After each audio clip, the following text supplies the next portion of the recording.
I'm going to run over to Facebook real quick and change my thing. Always got to change your thing. Always. Otherwise, it starts to smell after a while. There we go. We just clicked over. So obviously we must be live. Hello, everybody. Come on in. Have a seat. We are live. Come on in. That's my notification from Wonderful Chrome. Gotta push my tail over. This is November, the 8th? November 8th. November 8th. The year 2020. It just keeps going on and on, doesn't it, folks? Come on in. Have a seat. Get your coffee. It's Sunday Funnies time. Come on in. The year of our Lord, 2020. I know I said Lord enough this year. As an old Lord or good Lord. Yeah. Come on in, everybody. Have a seat. The chat is open. We're going to talk funnies. Tell us what your favorite comic book is. We're here with Mr. Glenn Fleming. Why is this happening? We might have a few more people popping in. If you want to be part of the show and you know how to get a hold of me, get a hold of me. I'll send you a link. Yeah, don't get a hold of me. I won't answer you. Don't get a hold of Varian. He's not anybody this morning. I am in charge. That's right. So get a hold of me. I can't help you this morning if you want to get in here. Come on in. Marv's in the house. Marv. Hello, folks. Glenn is back. Awesome. And we can hear him. Hi, Marv. Yeah, I think you can still hear me. Marv, how are you today? Over the week, I helped a friend of mine. He wants to get in streaming, and he doesn't have the tech. And his mother gave him an old computer. And he says, well, it's old, and she forgot the password on it. But she says, I can have it. It's an old laptop. And he brings it over, and I open it up, and it's got the sticker on it, the window sticker on it for Vista. And I'm like, oh. And I'm like, you want to know why you had this given to you as a gift? See that sticker right there? So I'm like, okay, so here's the thing. I can wipe it and do a factory reset, and it's going to be back to Vista. But I got an old computer that I use for just like, I got the computer I built, which is what I'm on now, which works, it's a beast. But I got another one that I refuse to let go of that was older, but I put Windows 10 on it. And it runs decently. So I said, do you want me to try that on your laptop? And I did, and it worked. It was kind of cool. So he can. We tried StreamYard out. That worked. But fingers crossed that it keeps working. Yeah. How long it will work? Is anybody? Yeah. Because until the next StreamYard update. Yeah, because there was some problems. Like the computer kept thinking it was 2007, and changing date to 2020 was it? You get tired of holding your finger down. you had to Steve Rogers bring it out of the iceberg. Yeah. It was like, I think the computer knew it should not be at this point. Like, what? I'm still working? Probably what it said. My old system tells me that every time I turn it on here. That's still got Windows 97 in it. Ooh. 98. Windows 98. It's like, what? Yeah. Don't put me on the internet. I dare you. I double dog dare you. I got 3 systems, and 2 of them don't touch the internet anymore. Mm-hmm. They're working just fine right now. Thank you. It'll always be someone else. Oh, you can go online here and get those updates. No. Yeah. You spend your life updating your computer, don't you? Oh yeah. Yeah. It's just a waste of time. Updating the computer, updating the printers, updating everything else that has to work with it. I had to do a whole update on both my printers the other day. That took an hour. Luckily, it's a lot of clicking and busy work for me, but I can just sit and watch it. Only problem is when you update your printer for some reason. Hey, Terry, how's it going? Good morning, Terry. How are you? The problem is your printers will start to activate at night when they shouldn't, and it scares the heck out of you because you're wondering, like, is that a Terminator powering up in my office or? Why don't my TV keeps asking me to retune it, and I don't get it. Nothing changes. Well, sometimes there are new channels available like over the air, but yeah, I mean, Yeah, all of the crazy unnecessary channels that you'll probably never watch. Yeah. yeah, That's and right. then Yeah. it's like for when you do that, then you lose the one that you actually do. Yeah. Watch. Just be careful with Pluto. It's addicting. Yeah. Terry says he still has I still have 3 running XP. Yeah. Yep. Yeah. I think that's on my second system. I'm pretty sure that's XP, but I know it's 98 on the and the oldest system runs my vinyl cutter, so there's no way I'm getting rid of it. You know, it runs it just fine. Thank you very much. So I started a computer up. It wasn't one of mine, but it was running 95. I just turned it right back off. so yeah. My first computer was one of those classics, Apple Classic, the little box. Did you see those? This was about 1990. I think it had 16 mega RAM on it, which was 15 more than the Eagle did when it landed on the moon. Yeah. You know. It's crazy when you look at the tech change. Yeah, it had a little black and white screen, and my first job on it was a color price guide on a black and white screen. So you can imagine that I panicked taking that one to the printer, later when I'd done it, for the check. But it worked. It was great. It paid. The job paid for the computer anyway. When it's black and white and you have to do color work, do you put the colors there, or do they do that at the print shop, or how does that work? No, what I had to do was be really, really careful. I had to, highlight the prices in red. So I'd highlight the prices, and I would go to red, but it just looked grey. Mm-hmm. So I had to be really, really careful and concentrate for many hours. So I got these blues and reds and whatever they were correct. Anyway, I managed to do it. So I was panicking because I had no way of getting a color proof then. It was just a question of getting this job done and getting it to the printer quick. Yeah. Unfortunately, I got all the prices red so that it worked, That's cool. But and then because that job paid for the computer, I was immediately able to get the next level up on a color one, color screen and stuff. So it was okay. But I panicked while I was doing it. I was going to say you got to know the grayscale pretty quick and which shade represented with color. Yeah. Just keep it to the primaries; it'll be good. That's right. Yeah. Dorothy says, "Hey, hey, Dorothy, thanks for listening in." Hey, Randy Lynch says he messaged me. Dorothy's, I'll check my messages later. I have to look on Facebook later. I wasn't supposed to be here this morning. I was asked. It was a beg. It's more of a beg. So Daphne Lade was supposed to be the co-host this morning. She's got house problems. So maybe that parrot got hold of that detector.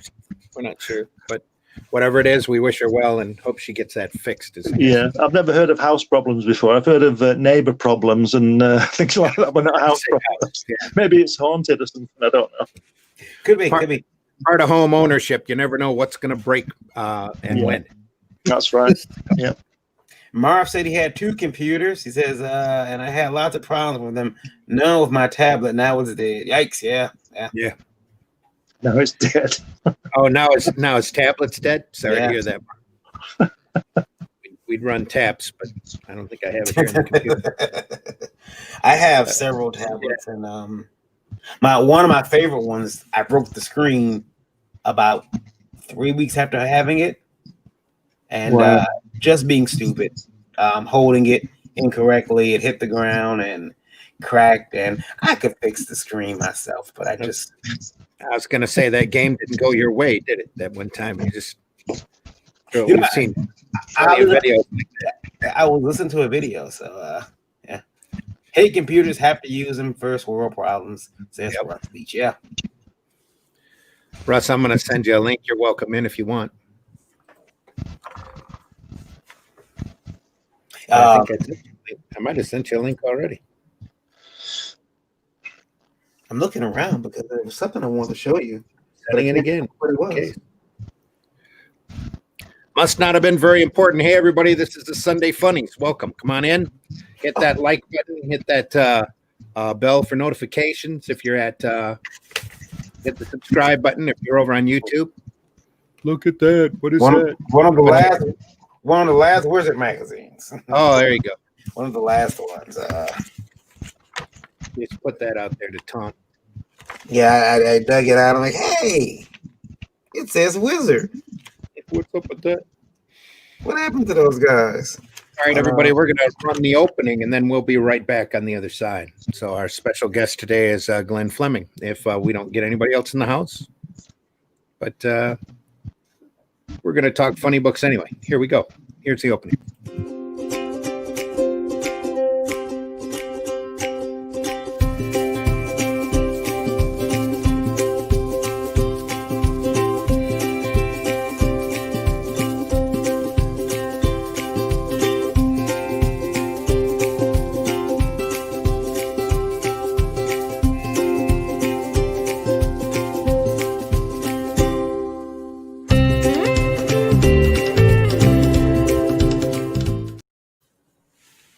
There we are.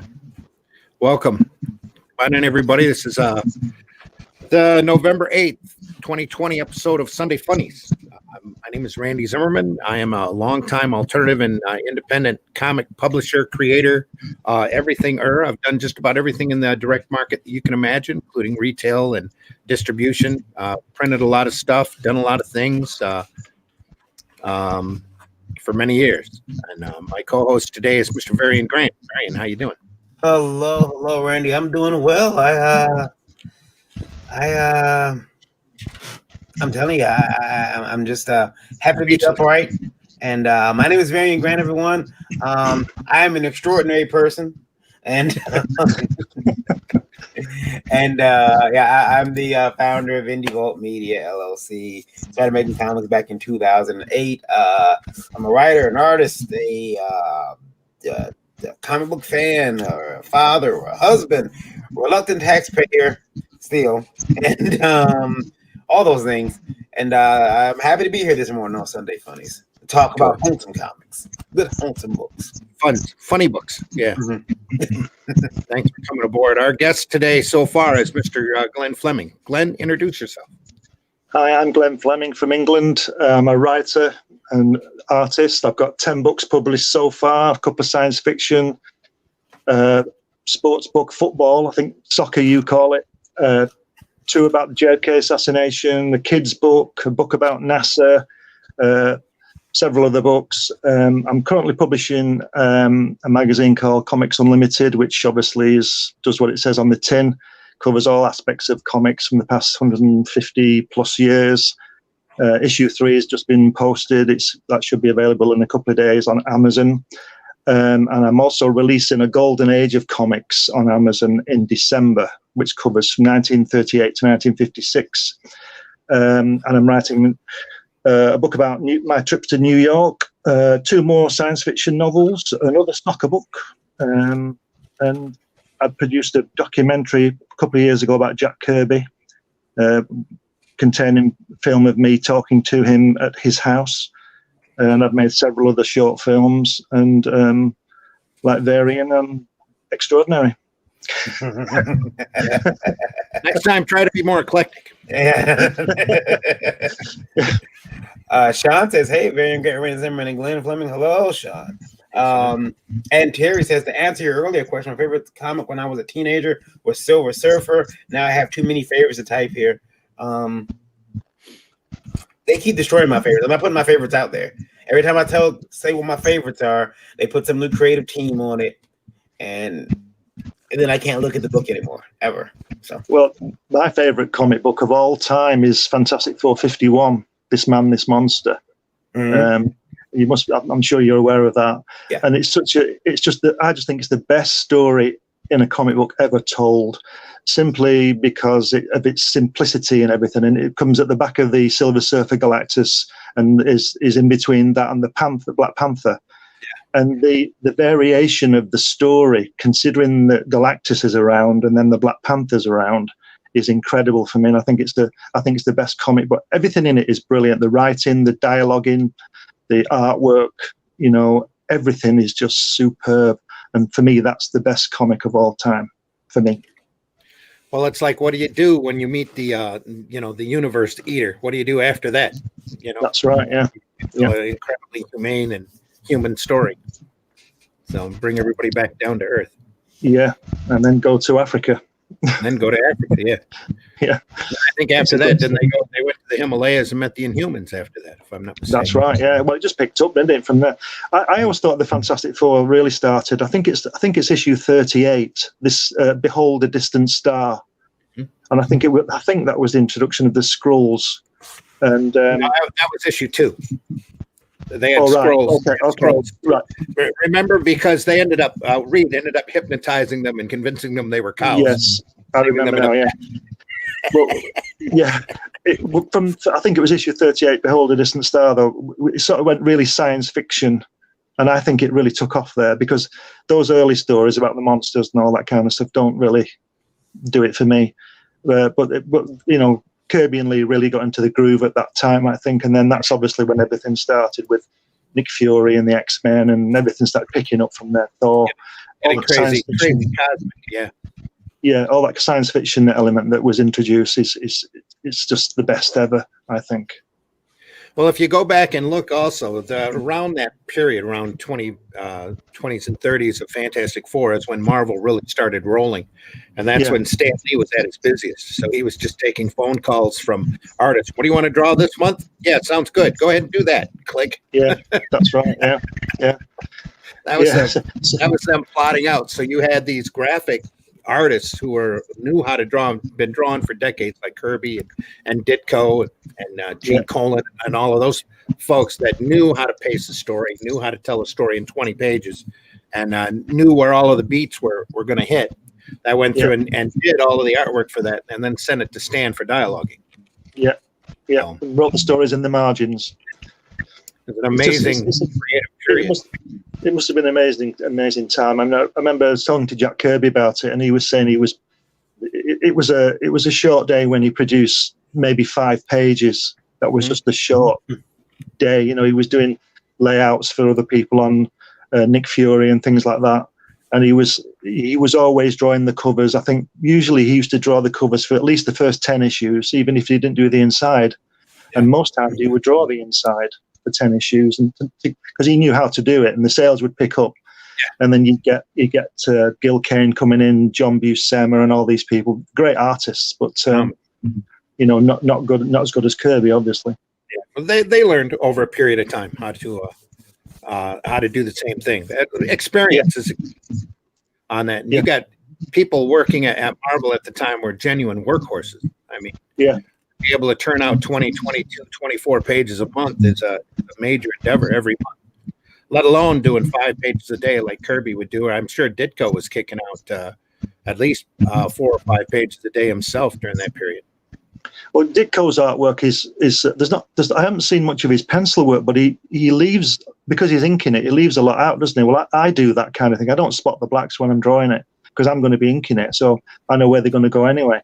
And I think when you see Kirby's pencils, especially sort of 1966, when he wasn't doing as many layouts and things for others, they're full pencils, aren't they? I won't say anybody could ink it, but you'd have to be pretty bad to miss it, you know. And I think wasn't that part of the controversy with Vince Coletta when he was rubbing backgrounds out to meet the deadline. And Kirby said to me, if I've got time to pencil it, somebody's got time to ink it. Yeah. So, but fantastic amount of work. If I go through these old essentials and I look at like Thor, for example, like Coletta inked for years and just cry when you look at it. Vince used to use a Pro-Quill pen, real scratchy on Ditko, on Kirby's work anyway, but it really deserved a thicker line and a nice brush. I'm not allowed to talk about the work of Coletta. Why is that? He's Italian, and I can't say anything about him. Oh, because of Krista? Yeah. Oh, you don't have to. You don't have to worry about that. There's just some people are just. Vince Coletta for many years did romance comics that were phenomenal, that he drew and he inked and did work on. There came a time when he was working at Marvel when it became a job and it flipped a switch in the back of his head, and he said, well, I'm going to do it as fast and as cheap as I possibly can. Yeah. That old, which sounds a lot like me, by the way. That old expression, good, fast, or cheap, pick 2. kicked in? I don't have I know when I'm inking my own stuff, I tend to not like I'm always like judging it, like would an inker do this, would an inker do that, and I'm always thinking about my favorite inkers. But I tend to also now just draw an image, even if I know I'm gonna ink it, I complete it like fully because I don't do that. Yeah, see, I'm afraid like to leave it kind of half done because I know like if I do that and let them else ink it, they'll change things because that's happened before and I cried. Versus but even if I do it, like I normally draw complete drawings and then I'll add to it when I'm inking.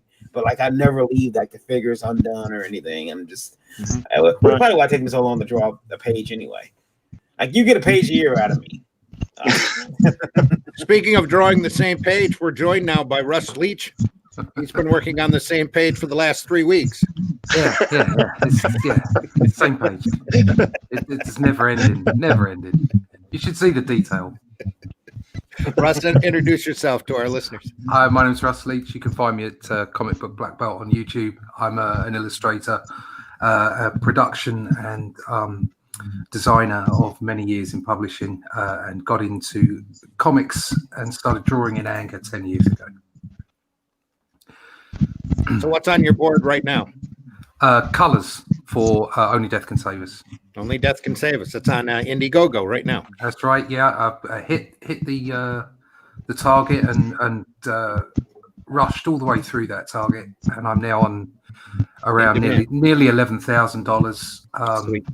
And yeah, it's in demand. I got a couple more orders on in demand.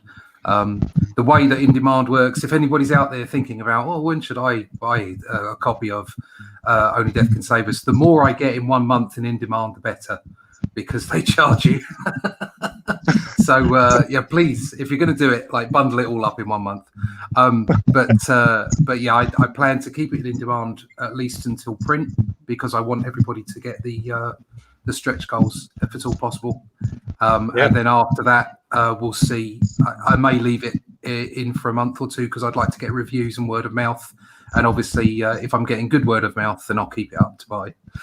If I'm not, then I'll go back to the drawing board. Russ, I don't know whether you heard before. I've just posted Comics Unlimited 3 to Amazon. It should be available in a couple of days.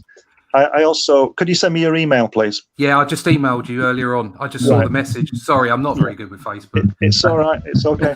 It's okay. But your article's in there anyway, so it's. You did a cracking job on designing that. That looked really, really good. Thank you. Thank you.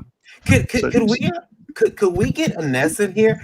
I swear it sounds like an interview on the BBC when these two are talking. It's awesome. It's awesome. I don't have a link to her. If I did, I would invite her in a lot more often. What? I'm having No. I harass Ines all the time. I was wondering why she's not on the program more often. Always got something good to say. Yeah. Let's see here. Russ, do you do all your work on a computer, or do you draw to the page? Do a bit of both. So for the most part, it's digital for speed. Literally, it's speed. But I've got 11 pages in this campaign that are part of the tiers. So you can actually get a page of artwork, a page of proper inked artwork. Also, any commissions that I do. I kind of use mixed media. So in the same way I used to use a light box. I still have my light box just behind me here. The same way I used to use light box and photocopies and what have you to get a page just right. I'll do the same thing, but I'll do it in Clip Studio. So I might print out my pencils or something like that and then ink over the top of them. So it is mixed, but when I do a commission, it's always a physical piece of artwork. Yeah. Right. Good. I hate to say it, Glenn, but we're getting a little bit of rumbling here. I think it's from your microphone that keeps hitting your collar. Well, it might be that, or it might be Glenn, do you hear us at your speakers or are you hearing us with the headphone? Both, I think. Yeah, both. Oh, hang on. Yeah, you'll probably have to cut down the speakers. Just a second. Okay. We'll get this newfangled technology figured out yet. I don't think those are working, I'll tell you the truth. Ah, Can you hear me now? yeah, we can hear you. Yeah, we're still hearing that rumbling though, so that's probably not what it was. Well, unplug the headphones real quick. Let's see if that works. I've done that. You done that? Can you hear me? Are we Yeah. okay? Yeah. It's a little bit Now we better. still get the rumble though. Yeah, That's not- yeah. Nothing to do with me. Well, we can. Let me see here. I'll figure it out. Russ, maybe it's me. Holy crap. I think it is. Randy. Oh, no, it's there. No, it's back there. Rumbled. Yeah, no, it's back there. It's back I there. can still hear it. So it's I don't not know where me. the rumble's coming from. It's very weird. Busted. Well, it could be the software again. We're bouncing back between the States and Great Britain. So No. That's happened. That's happened. I know that. Remember the other night where we got that screech out of nowhere? yeah, And it was really weird. It was like, it was just a banshee warning us that something was dying. yeah. Was that election night that came out? I think it was. Yeah, it was election night. I might explain. Somebody got upset. Only one person got upset. Oh yeah, only Yeah. one. So I do have a question for you guys. Now, Randy always tells me to go get an education, and I have a lot of books on comic book history. And the problem is, I look at all the comic book history, and I'll come back. I tell Randy, guess what I learned? And I'll tell him what I learned, and then he'll say, "Where in the hell did you learn that? That's wrong. That's it. Don't read that." That's not how this works. That's not how any of this works. Yeah. Have you guys ever seen something clearly wrong, or like someone's completely fabricated something in a book, in a printed book about comic book history?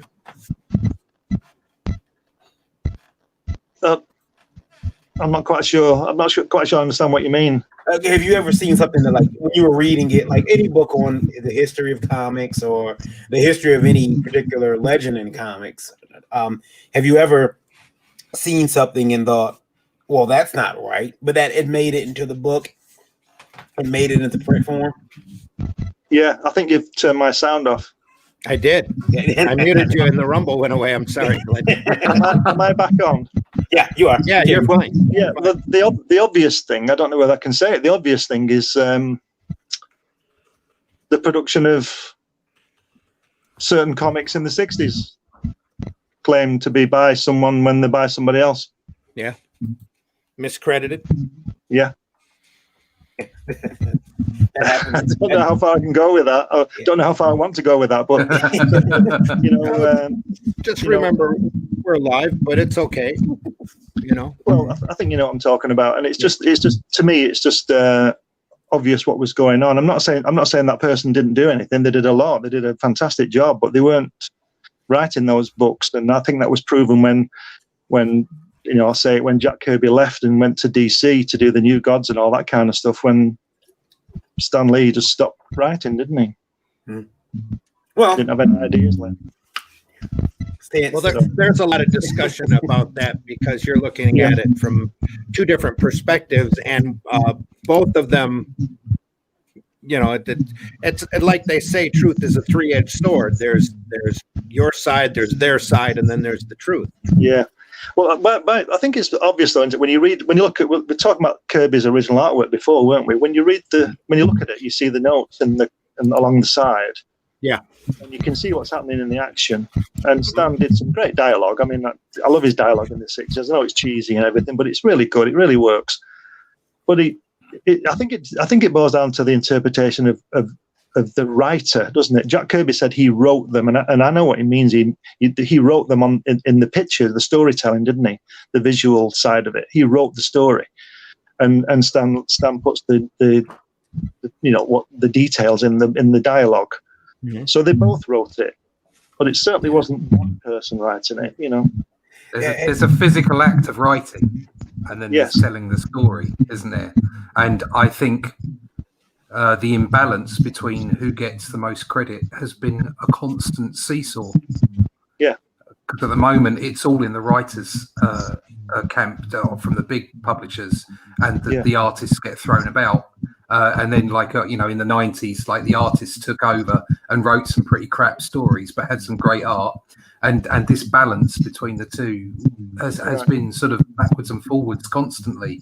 And you saw a marriage of the two perfect. The way that the Kirby and Stan Lee came together. Whoever claimed it afterwards, there's no doubting that the stories are just comic book perfection. They're fantastic. Yeah. I think ultimate pulp. I think it's the difference between an idea and a plot. And as a writer, people ask me about my process, and they think that if you say if the idea is 3 men go to the moon, that's the idea, but the plot is, those 3 guys train for 2 years and then fly these planes and do all this and do this, and they go to the moon, and and what happens to them, that's the plot.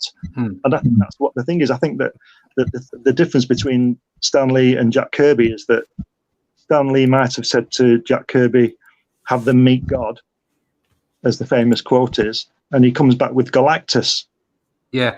Stan Lee didn't create Galactus. He created the idea, have them meet God. And then of course, Kirby came along with the Surfer, and Stan Lee didn't know anything about that, and he's admitted that he didn't know anything about that character. And that was because Jack thought, well, somebody who's as powerful as Galactus is going to have somebody looking for his sandwiches for him, isn't he? He's not going to, he's not going to be finding that stuff himself. He sends somebody to the shop for him, doesn't he? If you understand what I mean. Yeah. But and I think a lot of people fall down because they don't understand the difference between an idea and a plot. Mm-hmm. There's a video called Epic Rap Battles of History, and they have one. It is Stan Lee versus Jim Henson,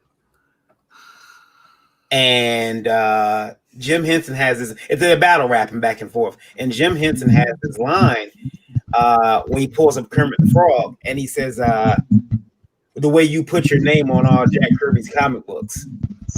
And everyone heard. I was like, oh my soul. And Randy would have loved it to see me just get, like this, just speared like that. But the really cool thing about the video was another person shows up at the end of the video, and he roasts them both, which is great. But it's I'll tell you this. As a kid, I thought Stan Lee could do no wrong. I did not like Jack Kirby's artwork.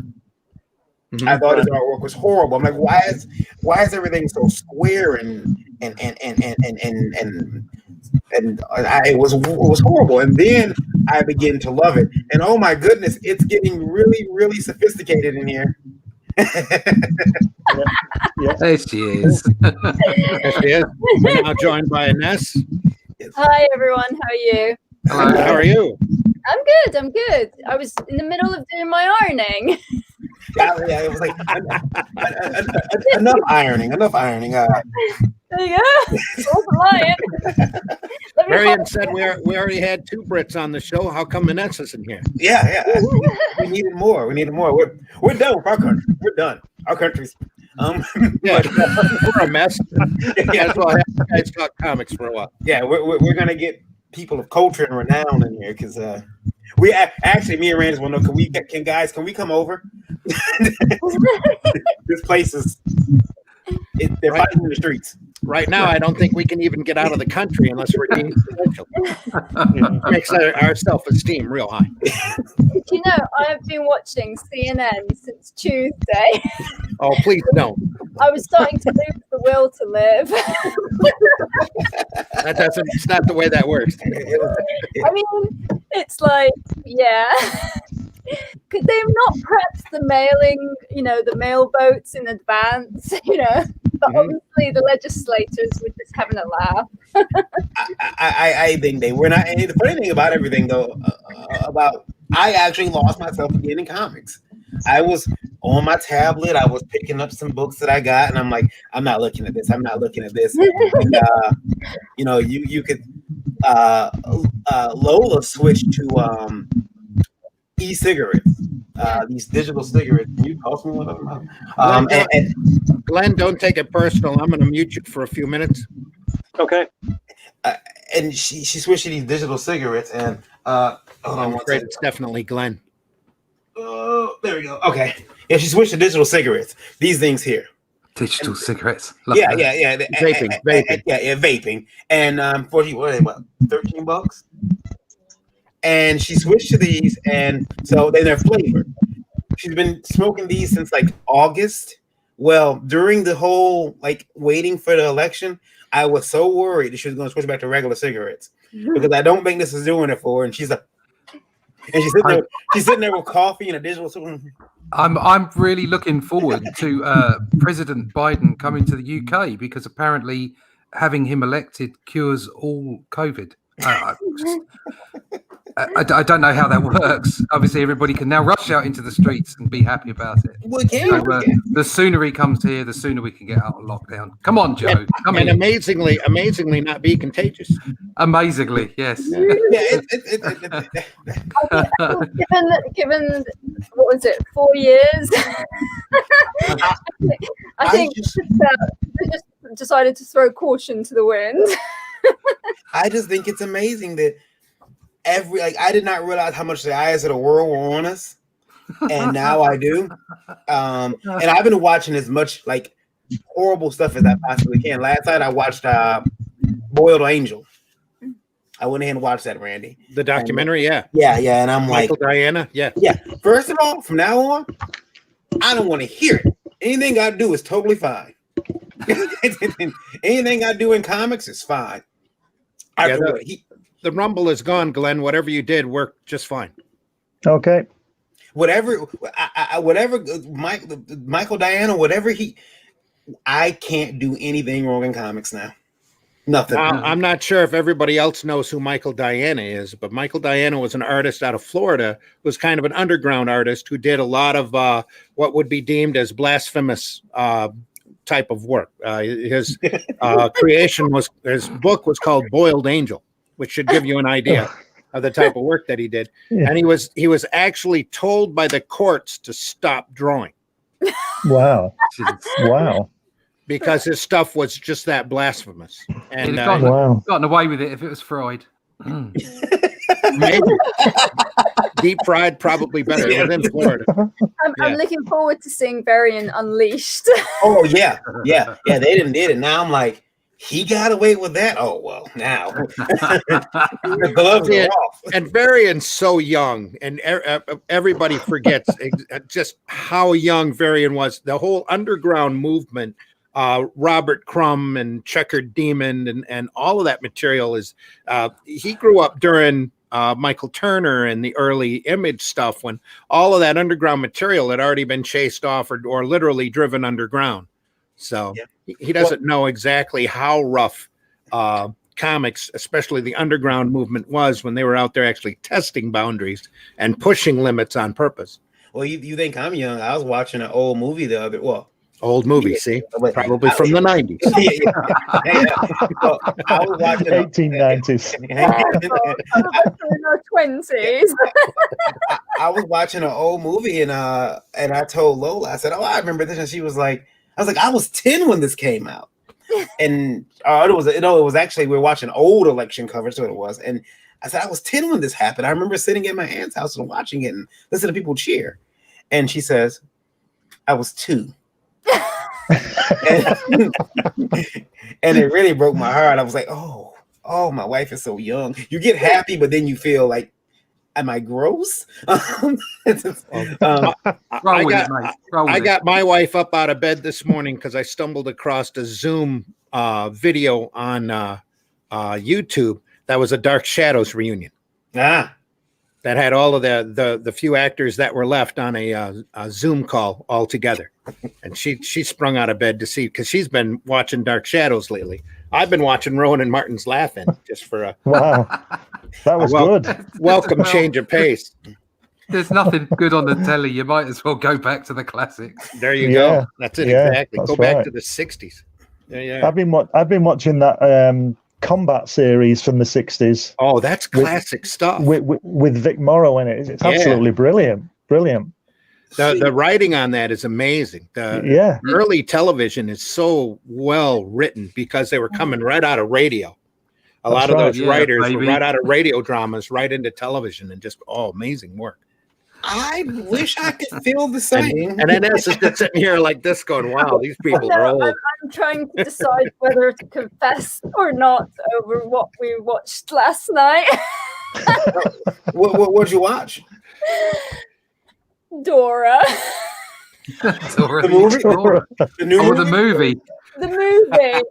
I'm sorry to say this. It was just like, even my kids were like, what the?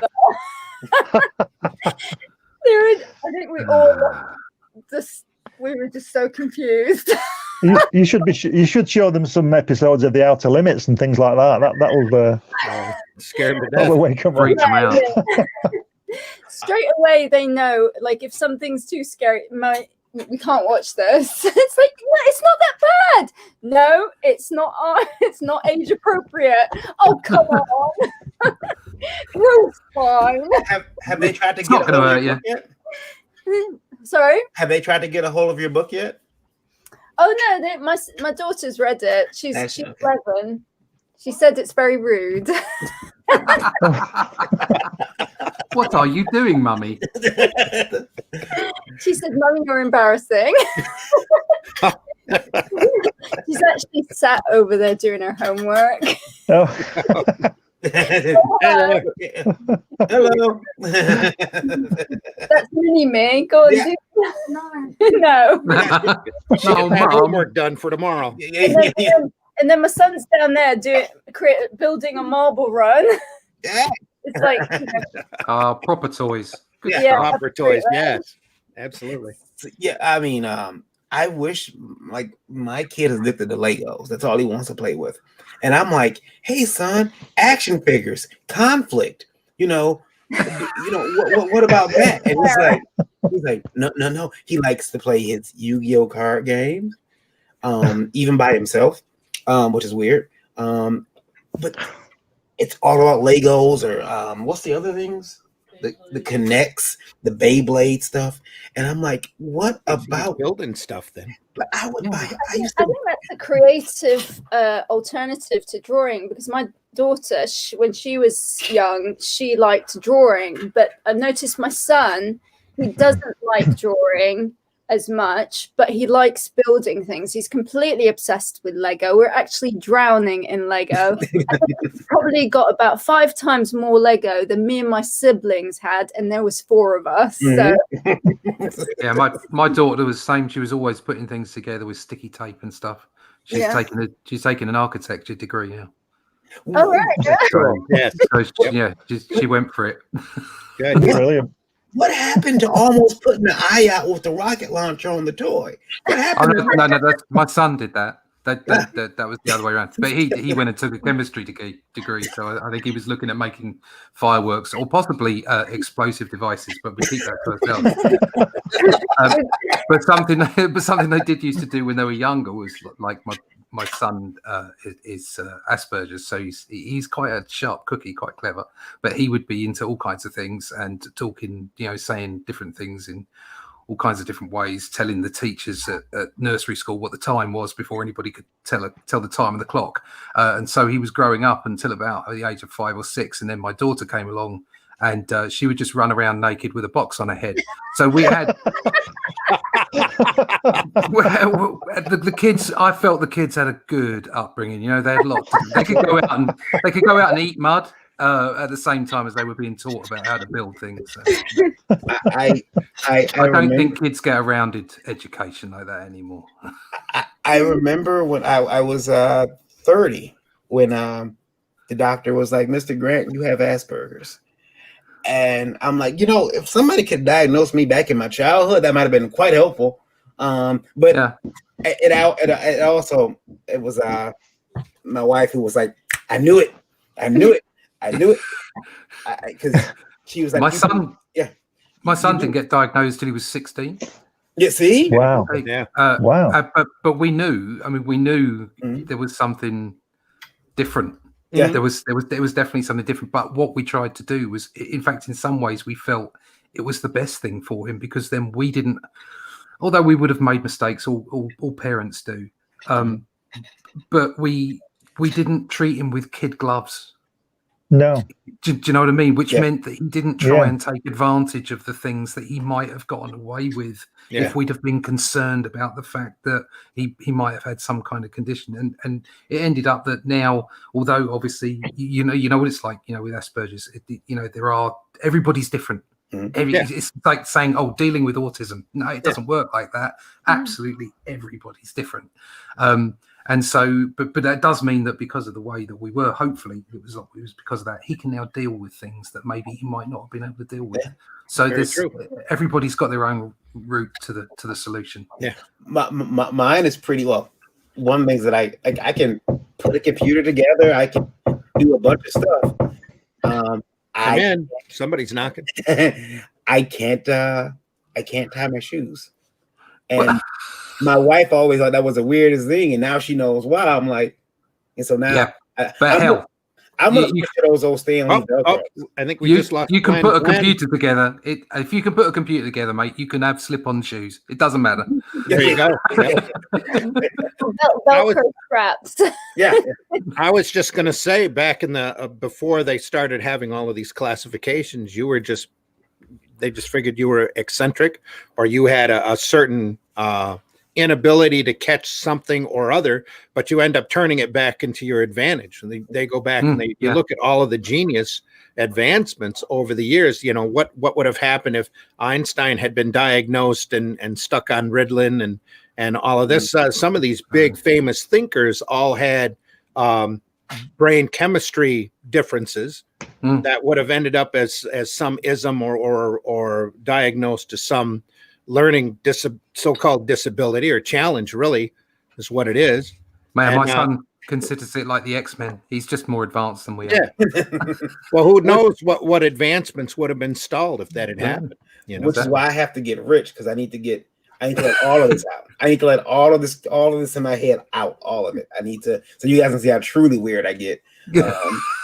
I'm telling you right now, I am buying myself a bunch of sparkly Captain Crunch jackets. As a matter of fact, I'm gonna have Ness design them. I want shoulder boards with the hanging tassels. He doesn't even know what to call them. Yeah. Behave. Basically, you can make it a onesie. I'm wearing them. It's gonna be awesome. I love tassels. I can see you in a sparkly onesie. Dorothy said she likes your background already. Dorothy said she likes the background to the show here. To the cave? Oh, to the show? Good. Thank you, Dorothy. Yeah, you can sit there and look at that for a little while. Those are all, a lot of those covers are the kind of products that we want to talk about here on this particular program, the more lighter and whimsical stuff. Everything from the Jimmy Olsen cover to the Underground's Fritz the Cat, or the real independent book like Cerebus the Aardvark, or even over to the teenage silliness of Josie, And right next to Nessa's head, there appears to be a pair of boobs. Yeah. That's a cover for Spank the Monkey. Spank the Monkey. Yeah, that's my character. We were at a Philadelphia convention that was completely dead. We were sequestered off into an artist alley room by ourselves, and Pam Hazelton and Joe Monks were there from Chanting Monk Studio. That Joe is a really big horror writer, does very eerie material. And we were talking about our favorite books, and we got around to an underground character I used to like from Grass Green called Flip the Bird. And I said, if we were to ever do that today, it would be Spank the Monkey. And this was back during the Clinton administration. So at the time, Pam was doing a fanzine called Lacune, and she said, well, if you want to do any Spank the Monkey strips, I would happily print them. So I started doing comic commentary with Spank the Monkey. And then that kind of grew into a book. We got to a point with Arrow Comics where I was so fed up with Diamond that I was going to tell the entire industry off, because Diamond had given us so many hoops that we had to go through and hassles with every book that we were doing. They started putting in limitations and editing our submission descriptions and taking our pictures and shrinking them down to smaller than a small postage stamp to put in their catalog. And we were constantly butting heads with them. So I wanted to do a book where I told them off. So I figured I'd throw a fake book out there and did Spank the Monkey, send them that cover, and made up stuff in the description for Spank to talk about, when really he was just going to bitch out the industry and end the book with him flipping the bird, and we were going to be done as Arrow Comics. Well, Diamond loves the cover so much that they sent it to Wizard. Wizard printed the cover with a on the edge box caption over top of it. Literally said, anybody that places two monkeys inside of a woman's cleavage has to be a genius. This book's going to be hilarious. So I had to spend, instead of telling off the industry, all of a sudden I'm making money. I get orders in for $3,000 on the book, and we actually get a table at the Chicago Wizard Convention. And so I go through in like a week and a half, maybe 2 weeks, and fulfill everything that I sent in my submission form. Spank wakes up in the morning, he drinks coffee, hates SUVs, on and on and on. And then we put the book together and took it to the show and sold a ton of them. Just sold the heck out of that book. Boys and girls, this is a lesson in entrepreneurship. Yeah. Be flexible. Be flexible. This is how it works. Yeah, Diamond gave us a spotlight, printed the cover really big. They thought it was amazing. And we're like, from Indievolt Radio. So anyway, a few months later, I ended up doing a 3-part story where I did talk about the industry and told them off and got done, because Diamond was just kept throwing one hoop on top of another, and got to the point where we were only selling like 500-600 copies of the book. So the last one, he flips everybody off, and we stopped printing floppies after that. Indievolt Radio right now, Randy, you have 41,000 listening right now worldwide. But I appreciate all of you. There is a question. Why is it that people, and this is from I can't pronounce his name. It's hard for Biddret,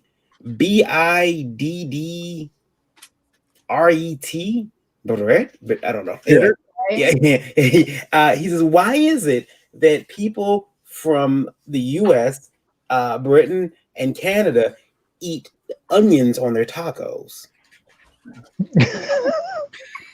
That is a vast generalization. What brought that up? I do not eat onions. I don't. I don't. No. Is that something we do? I never. Yes, you have to ask. I've never had onions on my taco. Where did they get that? Oh yeah, you've had onions on your taco. Anchovies, yes. Onions. Now that's not a TVMA DLSV question, is it? That's just a straight food question. Yeah, straight question. Yeah. Okay. Yeah. Ines, are there onions on your tacos? Is that what's going on? No, actually, when I do my mince, I may fry a bit of onions to go with it. Because that added flavor. But I have onions. I like a bit of onions on my burger. Even I don't care about the onion breath. Yeah, that's right. No one comes between me and my burger. On the burger is fine, but on a taco? You've never had onions on your taco? No. Okay. No, that sounds. No. Or now, Randy, your wife is half Hispanic, so you've done that. You've had. Oh yeah, heck yeah. I've had onions on my burrito. Now that did sound like a TVMA DLSV. Yeah. Damn it. We make the mean. Her family makes the meanest tamales you have ever had. They are like literally like crack. After What you is have a tamale? What is a tamale? See this? Here's another story. Tamale is seasoned pork, shredded, wrapped in a cornmeal covering, I guess you would call it, wrapped in a corn husk, leaf, boiled for like 3 hours. Right. And I see that face that you're making, but it's This actually is not doing delicious. it for me. No. It's actually Okay. very delicious, and I'm probably describing it wrong. But yeah, we end No, up I'm taking. just gonna have to come over to your place and try this out. Yeah. Oh, yeah, we make dozens. We had to go out and get a special tamale making machine out of Texas. Hang on just a second, Han, Monica, can you come here for a minute? Bring a tamale with you. Oh, we have a few dozen packed in the freezer because they freeze real nice. So you do have some. I ended up. Oh, we do, but the problem is, see, we would give them away as Christmas gifts, and then everybody would start about this time of year. Everybody would start getting a hold of us. Hey, how you doing? Because it's her grandfather and grandmother. Her grandmother's got Aztec heritage that goes way back. Now he ended up making. They would make like 300 dozen or so tamales and take them to the shops. So we're here in Flint with the GM shops. Can you tell them what a tamale is? I know what a tamale is. You can have it sweet. We usually use pork, and it's mixed with chilies and the broth from the meat, and then it's put inside masa, which is corn and lard and baking powder, salt. Then we spread it on the corn husk, which is a oha, and then we just wrap it up and we steam it. That's it. Steam it for like 3 hours. Okay. Just don't eat the I'll have husk. to try one. That's my wife Monica, by the way. Don't eat. Hi, Monica. That's Glenn. That's NS. That's Russ Leach. They're all. Did she say you put them? They've never run across. They were asking what a tamale was. Did she say you put them inside masa? You put them inside. Yeah, masa is a corn. It's a ground corn and lard. It's real healthy for you. And spice. It's real healthy for you. It is. Put hairs on your chest. It's just that I know a young one. It's usually a 2 or 3 day process because they have to prepare the meat, and then we end up buying the masa from a Mexican store that mixes it specific. And we can, you can tell them how hot or how mild that you want the masa. We can make the meat as hot or not hot as that, to taste. And then they wrap it in a corn husk. See, and then steam it for like 3 hours. I'm having one of those ethical battles in my head. I know a young lady named Masa, so I'm just wondering. Well, now you know where that name came from. Yeah, I'm just wondering if I should tell her. That's nothing. There is a musical group out called Menudo, and you don't want to know what's in that soup. Hey, Russ. Hey, Russ. Her grandpa used to love that. What are you saying? Russ, it puts hairs on your chest, Russ, but not on your head. Yeah, she says Menudo stinks up the house. What are you saying, Ness? What are you saying? I said Randy's got to do a little cooking segment with Monica to show us how these are made. Oh, and Grandpa Ybarra lived to be like 100. Yeah, Grandpa Ybarra lived to be like 106. And we got him on videotape a couple of times because he would like walk in. It would take a weekend, and we'd all get together around between Thanksgiving and Christmas and cook all of these dozens and dozens of tamales. And sometimes before we got the machine, it took forever because you spread that masa on the corn husk with a knife and had to lay out a layer. It was like peanut butter. You had to lay out a layer, and then you sprinkled the pork on top of it, and then roll everything up. And it's kind of hard to describe without you actually seeing it. Jason said, "Oh my God, I have missed eating the tamales that Monica's family makes." Randy is not joking; they're absolutely the best ever. Randy won't give me any, but now that I know he has some frozen. He's 45 minutes from my house. I can. You've done it now, Randy. I know you like talking about the lighter side of comics. Anyway, back when we were cooking tamales, Grandpa used to walk by. He'd taste everything and tell us what was wrong with it. This needs more of this. This needs more of that. So.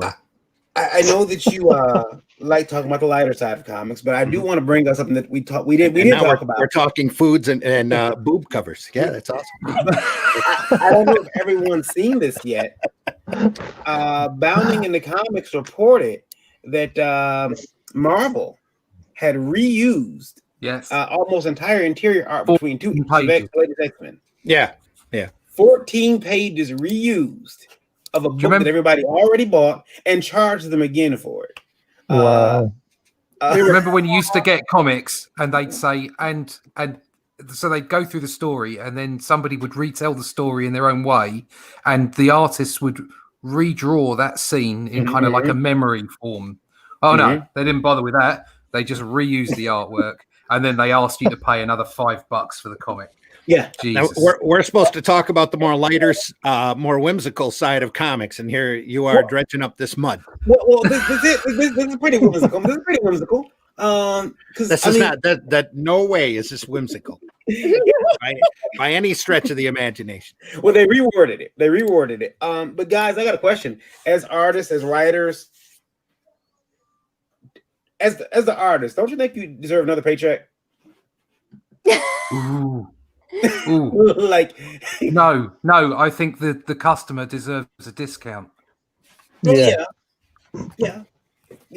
Well, that didn't But then happen again, in but- either, Once either if direction. you're What? if you're an art monkey, Same thing. and, Yeah, but don't forget, it's a reprint, so they should get a check because it's a reprint.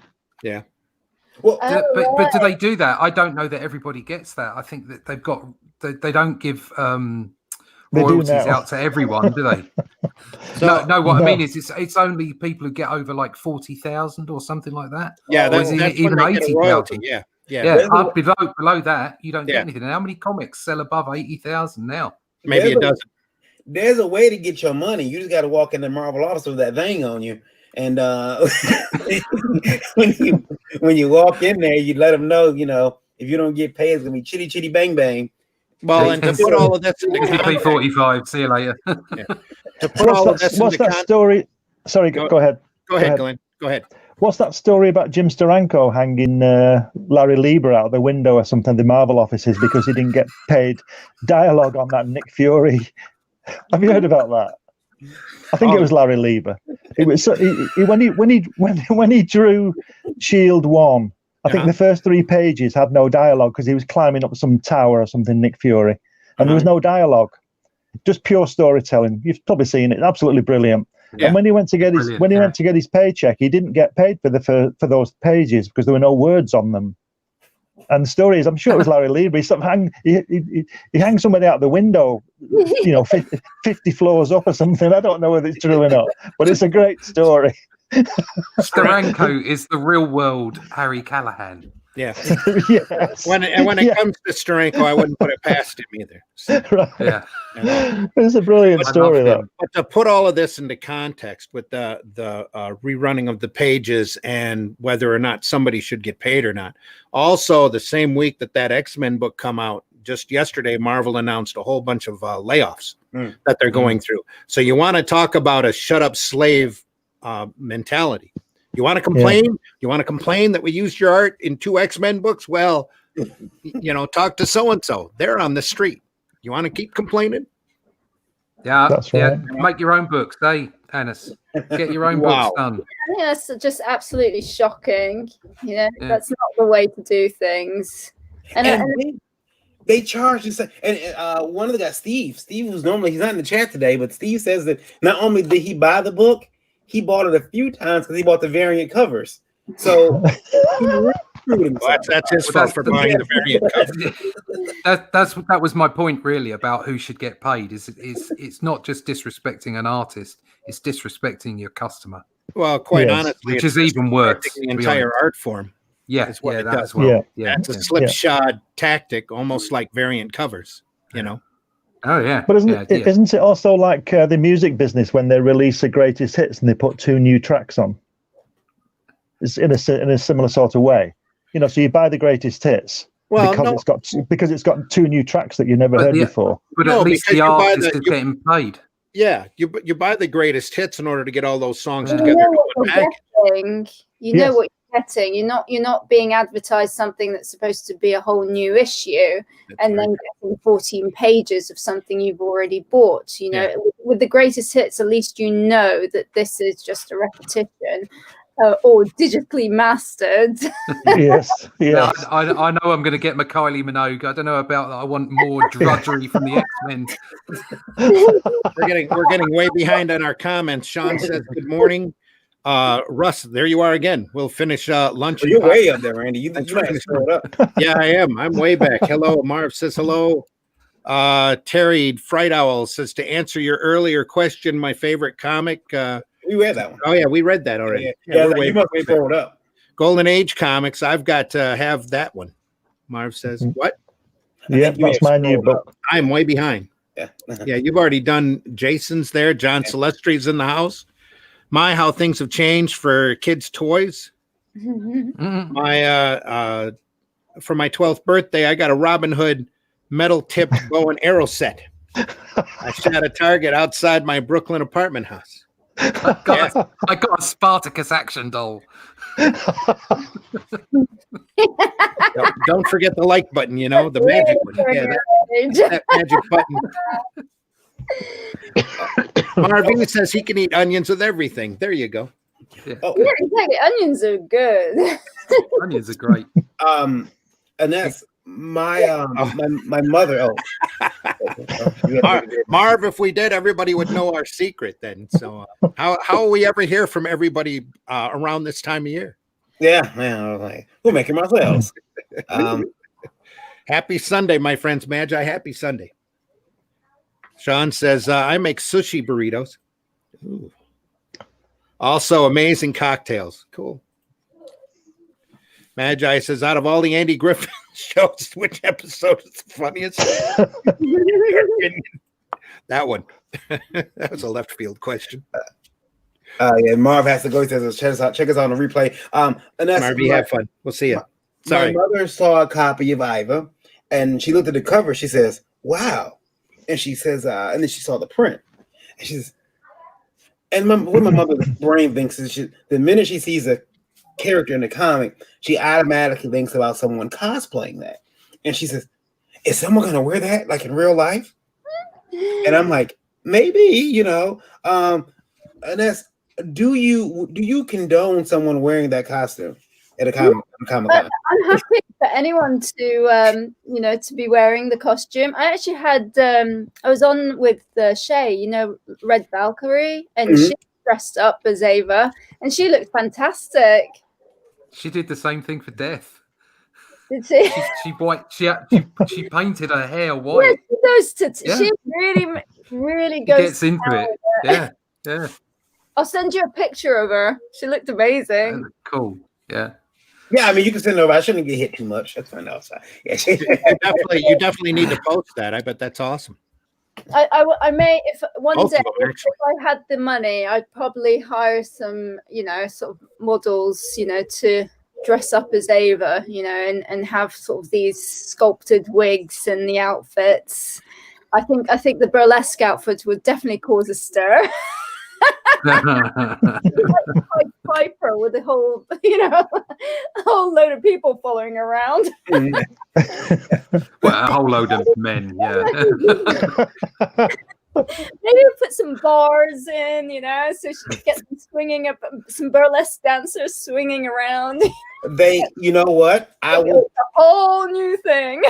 I would say you can't do that at a con, but now they got pole dancers in elementary schools coming in and dancing in front of the kids. I couldn't believe when I seen the video. I was like, I mean, because but why am I not at school now? Yeah.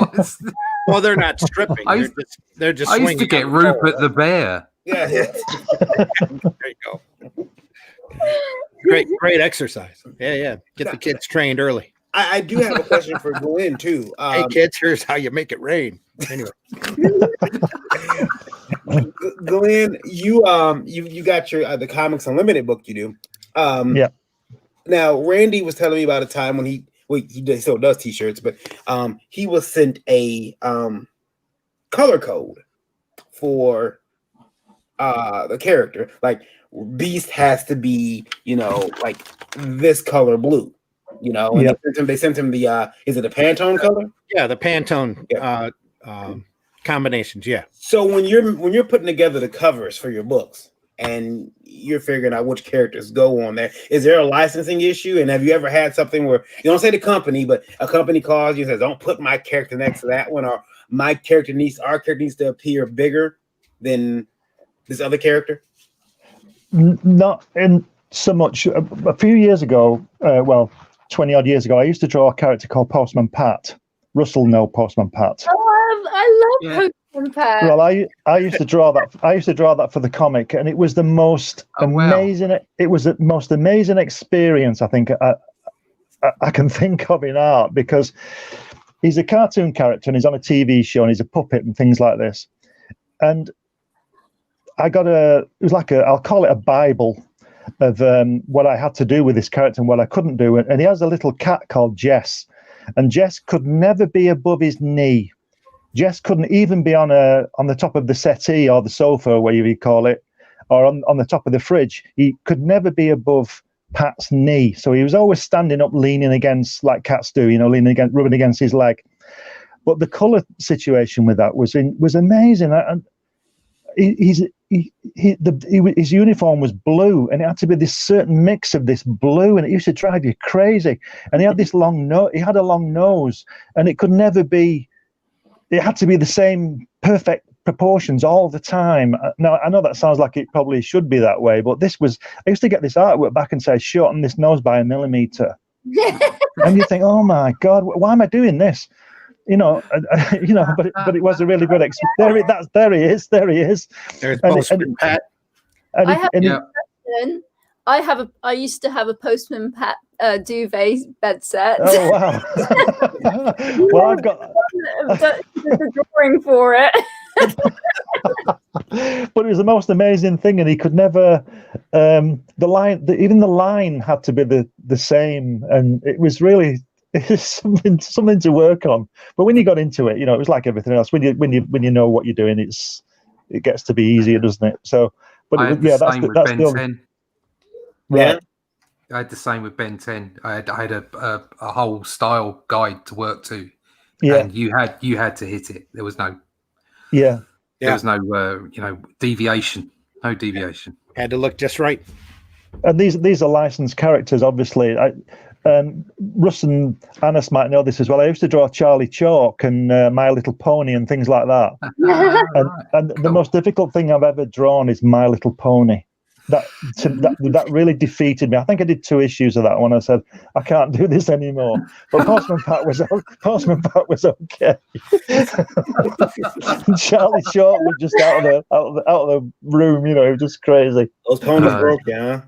I would be. I'm careful not to criticize other artists unless we're talking one-to-one.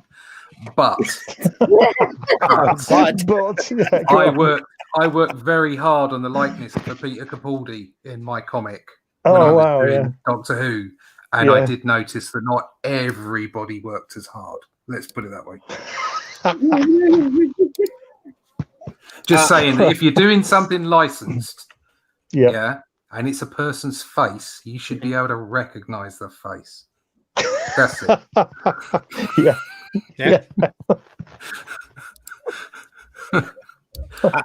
That's it. I'm not saying anymore. That's it. No. I do have a question for you guys, and I'm gonna see if I can bring this up because I seen it and I instantly thought of Russ and us when I seen this. And let me see if I can find the video. Well, while he's looking, is Ava still available for purchase? NS? What, Ava? Yeah. Yes, it is. It's on in demand, Indiegogo. It's basically I've changed the pricing so that it better sort of covers the cost of shipping. And I'm currently working on developing character cards. I think there'll be about 12 in a set.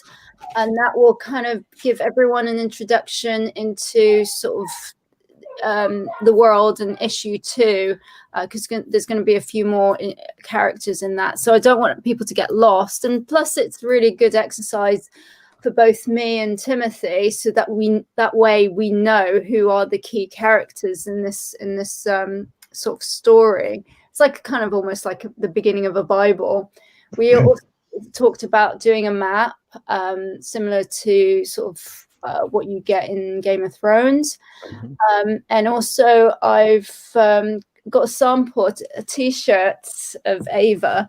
It's massive. The print is about 35 centimeters high, and it's the same as the art print. So I'm just waiting for that to arrive. We've used sublimation, but I'm going to look into sort of getting it digitally printed. So that's on the cards. And then I've also got to get issue 2 prepped. Mm-hmm. So yes, lots of things to do, and move house as well. Yeah, That's right. Yeah, I forgot about that. Yeah, and entertain the kids. Apparently nuts as well, because we've got like a tax holiday at the moment, and everyone's got the same idea. If you like a house, potentially you may be bidding against about 3 to 6 other people. So it's a little bit stressful and a bit time consuming as well. Yes. I want to ask you guys, because some of the jokes I wasn't getting, but maybe you guys, I'm only going to show you guys like youngest 1.5 minute of it. What? The British jokes. British jokes? I believe they are. So you guys tell me, okay? I believe they're British. Jokes. They might not just be funny. That could be it. Here we go. Is that Winston Churchill? No, it's Boris. There's no sound, buddy. You have sound? Oh, there's no sound? Okay, There it hold is. on. No, there was. There was. It turned up. Coming in. Yeah. You see, you tricked me, Randy. Hold on. Sorry. I didn't hear it to start with. Blah, blah, blah, blah. All right, here we go. All right, here we go. I'm sorry about that. All right. That was a puppet of the current prime minister, right? Yeah. Or the current prime minister is a puppet. The show's image. Ain't politics wonderful? Yeah. They did it in the 80s, and now they've I just like to know, like I'm watching, I'm like, I get the American parts, but the other ones I didn't. I'm like, I'm gonna ask. So So I think you have to know who each and every character is, because the one who is a vampire is she the Priti Patel? Yeah, she's the is she foreign Home Secretary. Is it? Home Secretary, that's it. So she's the one that sort of is trying to keep immigration at a low. oh, okay. Because I mean, I recognize Margaret Thatcher, and I'm like, but like the other people. Is kind of one of the Brexit guys who's a bit spineless, and Hancock is the guy who looks after the National Health Service, so that's why they had him on the table, removing his heart and asking if he gets a sticker for it. Because his name is particularly descriptive, being Hancock. Well, I was watching Russ's face the entire time, and he's like this. Yeah, no, because the political establishment in this country is just about as embarrassing as in yours. Yeah. I did find that the spitting image used to be, because I haven't seen a lot of it, so I can't give a full comment. When I was watching it, when I was a kid, a young man, it was fair. It screwed everybody. And from what I've seen, for the most part, apart from that bit there where Margaret Thatcher would have definitely left the EU. so that was kind of a really weird thing for her to have said. But apart from that, they pretty much nailed. I mean, I saw the other thing about Biden having breakfast with Adele, which was hysterical. They're very even-handed. They're going after everyone, which is how political comedy should be. There should be no safe places. You should just go for everyone and go for the throat, because I've been watching them now. Deserve it. Yeah. It's like I'm watching this show no one else is in on, and it reminds me a lot of those Mad TV books. Even the puppetry looks like kind of reminds me of that. Right? Yeah. Yeah. Which is why that was a great book. Yeah, that was a great book. But I mean, that's gone by the wayside. Mad, hasn't it? Yeah. I think one of the cartoonists from Mad has actually got something up on Indiegogo. I thought. No. I thought I saw something. Yeah, might have there towards the end. They were using a lot of odd freelancers, whoever that they could get inexpensively. All the good ones are dead, aren't they? Yeah, all the good artists are mad, are gone now. You go back and I was recently given a bunch of the old 60s and 70s Mads, and you go through them and you go, wow, look at this. Yeah, that there was a period there where Gaines had. What kind of an eye did Gaines have? Even if you go back and look at the EC books, they was all just prime talent. just incredibly talented people working on his stuff. I used to look at the Mad art and get mad because Mad at Mad. Those artists were really talented, and they could draw like make these pictures. And I'm like, oh, I cannot draw like that. But like now I have a beautiful box set of Don Martin material that's got everything in there that he ever did for Mad. That's just incredible. You sit there and you read through and go, wow, this guy was just crazy genius. Randy. Yeah. Who's Don Martin? Yeah. I'm sorry. Hang on just a second. You'd recognize his art style. I'll pull up something. Well, he knew him the other day. A couple of months ago, I asked him who was Wally Wood, and he about spit out his drink. And that was a spit take moment. Yeah, who was Wally Wood? And I got an education that night. He was.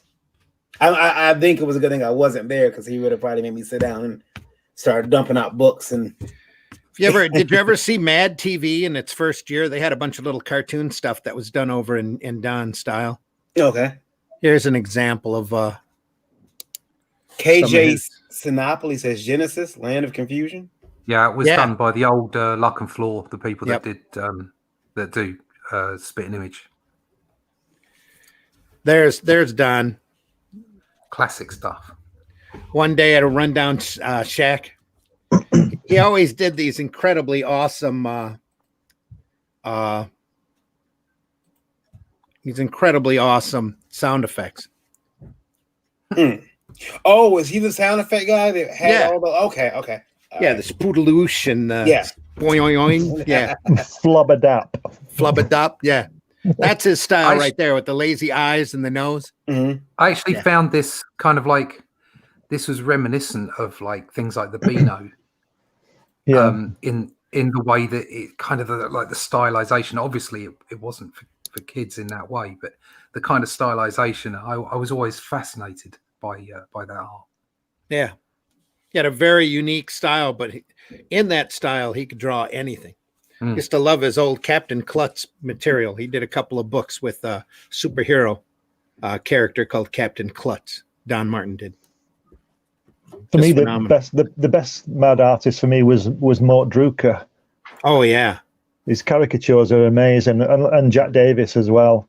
Everybody had such a specialty to their work that they were very individual. Yeah, I always used to notice Jack Davis's shoes for some reason. They always seem to have a life of their own, despite what was going on in the cartoon. They're just these long shoes with holes in and things, and they were just fantastic. But they were all those books were fantastic pieces of art. And go ahead. I'd love to own some of that original artwork. Yeah. Oh yeah. And again, some of Davis's first work was on the horror comics. Yeah. And the EC books back when he'd do westerns. It's another one of those artists like Wally Wood who could literally draw anything, but he did it in his own very distinctive style. I seem to remember, and you might know, you can confirm this, Mort Drucker drew some westerns for DC, I think. I'm sure he did. Or Dell or somebody like that. Yeah. In the 50s, the late 50s, just before he went to Mad. Yeah. But I think he was better doing the caricatures. They're just amazing. And there must be a lot of people in America, well, not a lot of people, but his family who have original cartoons of themselves on their wall, weddings and 21st and whatever. Yeah, and friends and family. Yep. Just wonderful pieces of work. I'd say he was the most famous caricaturist behind Hirschfeld. As far as you could look at an illustration and not just recognize who it was, but recognize his style, just distinctive. Yeah. But Mad was like that. Like I said, everybody that they had at that time when Gaines first really started doing Mad magazine, everybody had their own distinctive look, their own distinctive style, and even their own distinctive corner or specialization in that magazine. Yeah, it's amazing the people at the talent level that he had working for him. Just crazy. That's what was good at Marvel in the early 60s, wasn't it? With Dick Cohen Kirby and people. All the styles were different. And then later in the mid 70s, 80s, they got that. Not only did they sort of do what's so-called Marvel method of producing the work, they all started to draw the same as well. Mm-hmm. and that's crazy for me. I think an artist should have their own style on something, you know. Absolutely. Yeah. That's some of the sterility that's happened over the years. Nowadays, a lot of these guys, you pick them up, none of them are distinctive enough to really tell them apart, except for very few. There's a half a dozen guys out there that you can look at and automatically know who it is. Yeah. And even when Jim Lee, you look at a Jim Lee illustration, could be half a dozen people. Yeah. And those early marbles that I was saying in the 60s, when you'd get Ditko and King Kirby. Mm-hmm. Objection to Randy's statement about Jim Lee. Sorry, I had to run back to the computer. I heard what he said. I would like to clarify that. I think Jim Lee has become a caricature artist of himself, and he's more Jim Lee. No, listen to me. He's more Jim Lee than Jim Lee is. He's become the ultimate Jim Lee, okay, which I have to respect because I love Jim Lee's art. But what happened was when he started art directing, when he started taking lead in DC, he only brought in people that tried to look like him. Mm-hmm.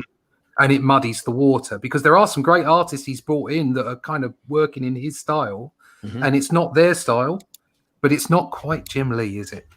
And that's the problem. Can it? It can't be. No one can. That's my point. Yeah. Yeah. And yet there's nobody out there that looks like George Perez. There's nobody out there that looks like John Byrne, at least that much or that long. Joe Staton is another one that I think's got a very distinctive look to his work that you can tell his work over top of anybody else, even when there's different inkers on him. You can tell. I think that the inker that always stands out for me is Joe Sinnott.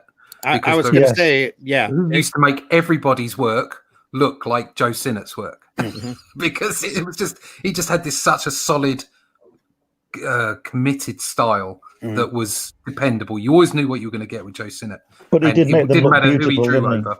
Everything's beautiful. It's just it's perfect for to me. It's perfect comic books. It's perfect Bronze Age comic books. Real quick, I know you brought it up, Randy. I was going to put up the Iva comic. So there's now you have the original and the variant bundle, which the variant shows a little bit more skin. Yeah. As a genuine pervert, I'm like, yeah. Is it Iva or Ava? It's Ava. Ava now, yeah. Oh, good, because I was thinking of Iva Biggin. Every time I was hearing Iva, I'm thinking Iva Biggin. Good. I'm glad of that. I can now read it again with Eva in my head. Ava. I think when you first came on the show, it was Iva. You see me talking on the video, I started off with Iva, and then people pointed out the references, and I okay, I've got to think that. So again, I'll get that in the bud. I do like the variant cover. That's available now. You can order that today. That's all available now, and I'm thinking about there's going to be sort of another variant cover using the art print that got sent out. So yeah. Now, what's this here? The Ava behind the scenes bundle. So basically, what I did was I put all the development sketches that went behind it, and also kind of some of the emails that went back and forth. I didn't include everything, but it's just it's like a conversation between me and Timothy of how things developed from the concept to sort of the initial sketches and the ideas. And then I kind of meddled a bit with my illustrator, and then there's 4 pages. The first 4 pages are shown in sketch form, and then they're shown in ink form, and then obviously you'll see sort of the final version in the comic. And then at the end, there's 16 pages of the script, so you get to see it's basically written as a TV pilot. So you kind of get to see the comic from a completely different point of view, and kind of like it's behind the scenes basically. But I've called it Ava Evolution Behind the Panels. Say hello. Cool. Oh, we're getting a visit. Hello. Oh, now you're big on the screen. Look at that. All of these people are looking at you. We can see you. It's a granddaughter, Sophia. Say hi to everybody. Sophia. Hi, Sophia. Hey, say hello. Here, Hello. you can't, Hello. you can't even hear. Here. Hello. Hello. Say see ya. She's getting way too big. I mean, I remember when she was a small, holy baby. Now she's walking. Now she's a big baby. No, She you're not a driving baby yet? No, not yet. It's a couple more years. Are you driving yet? They want to know if you're driving yet. You driving a car yet? Nope. Nope. Driving your mom mad, yeah? driving your mom mad. Driving grandma crazy? No. No. Ah, what's that all about? You what? I would drive grandma crazy. Yabba. Yeah. Yep. You drive grandma crazy. Yeah. I never drive grandma crazy. Okay. All right, you. Yeah, it Love you. doesn't sound crazy at all. See ya. Not at all. So, are there any of your like original like sketches that you did for like costume design in there? Yeah, there's some costume development in there as well. I think you can see some of it on Instagram. But this get it in chronological order. There's also like things that I haven't shown on Instagram. But the 16-page script is kind of like an exclusive option, where it's basically how the story evolved, and that's what Timothy worked with to do this kind of developing the storyboard. The paneling. I did suggest for the second one that I write it in comic form, but he's like, no, you stick to what you do best, which is writing it in the script, and I'll do the breakdown. And I was like, okay, I'm not gonna. Is the format of that book any different? Like, is it like does it have a spine or is it still stapled? No, so this is because completed. It's about 48 pages. So for now, it's just a PDF. Okay. But I am thinking about potentially sort of printing out a small bundle and see how it goes. It depends. I mean, so at the moment they're all new tiers, so that's why you don't see any claimed yet. I think it's just gone really quiet. I guess everyone's just. I've not been. Election. Sorry. It's the election. The election. Yeah. I've been really busy, to be honest. I've been naughty. I've not been on social media as much as I should be. I'm also working on my portfolio at the moment. I'm hoping to try and get back to work, so that way I can throw a bit more money into the comic. In the meantime, while you guys are talking, I've kind of been doodling. These are my doodles. Oh, look at that! Hold it back up. Let's take a look at that again.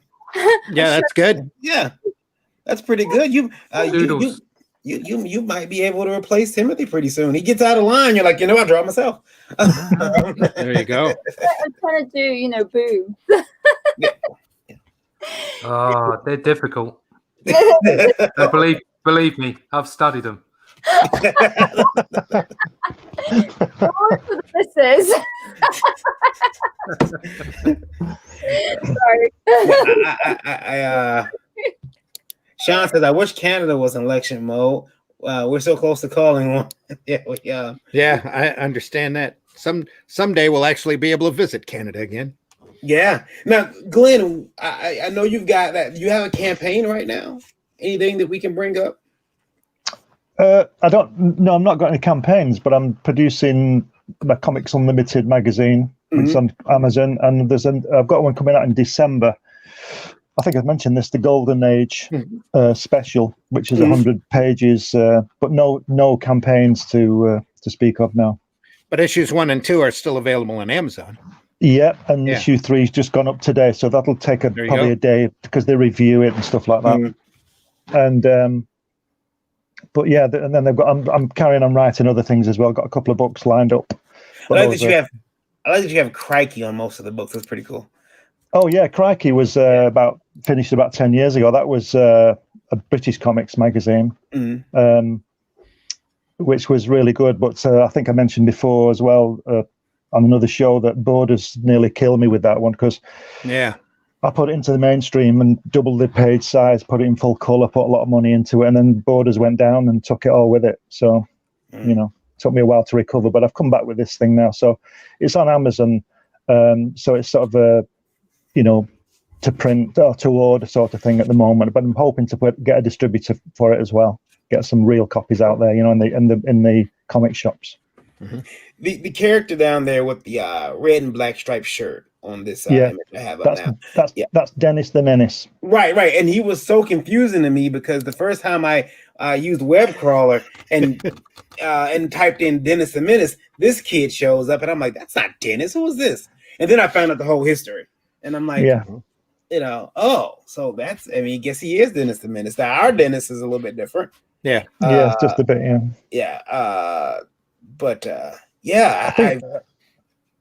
ahead. I think our Dennis has been around longer than yours. Yeah, since the 30s, I think. Yeah, a bit like Britain. Yeah. So can you blow up that cover, Varian? Blow up that cover so everybody can see it. Can I? Hold on. I can look inside. There we go. There you go. Yep. Scroll down just a hair. That's some Bolland art there. Judge Dredd. Yeah. Fantastic. Anna, so I want to get you into the magazine with your stuff. Captain Scarlet. Awesome. Oh, you say getting an S in the magazine? Yeah, I want to do an article with you about Ava. Oh yeah, that'd be lovely. Okay, all right, I'll be in touch with that. That's Guy Dorian, who's the artist who works out at Marvel and DC. He's an inker, and there's an interview with him in issue 1. Cool. Still working physical too. That's awesome. Yeah. He's got some great artwork in there. It's just really good. Cool. See, I can't take a picture like that with my stuff and look sexy. I can't. I've tried. It doesn't work. How come I can't do it? He does look like he's breathing. Yeah, my wife's a photographer and she can't do that. Babe, I can't. I don't. I can. Maybe we can run this in Photoshop a few times, but it's not working. I don't know why. What's wrong with this camera? I'm gonna start blaming her. I want to look sexy. I want to look like Dorian. Neither can he. That's a male model. Yeah.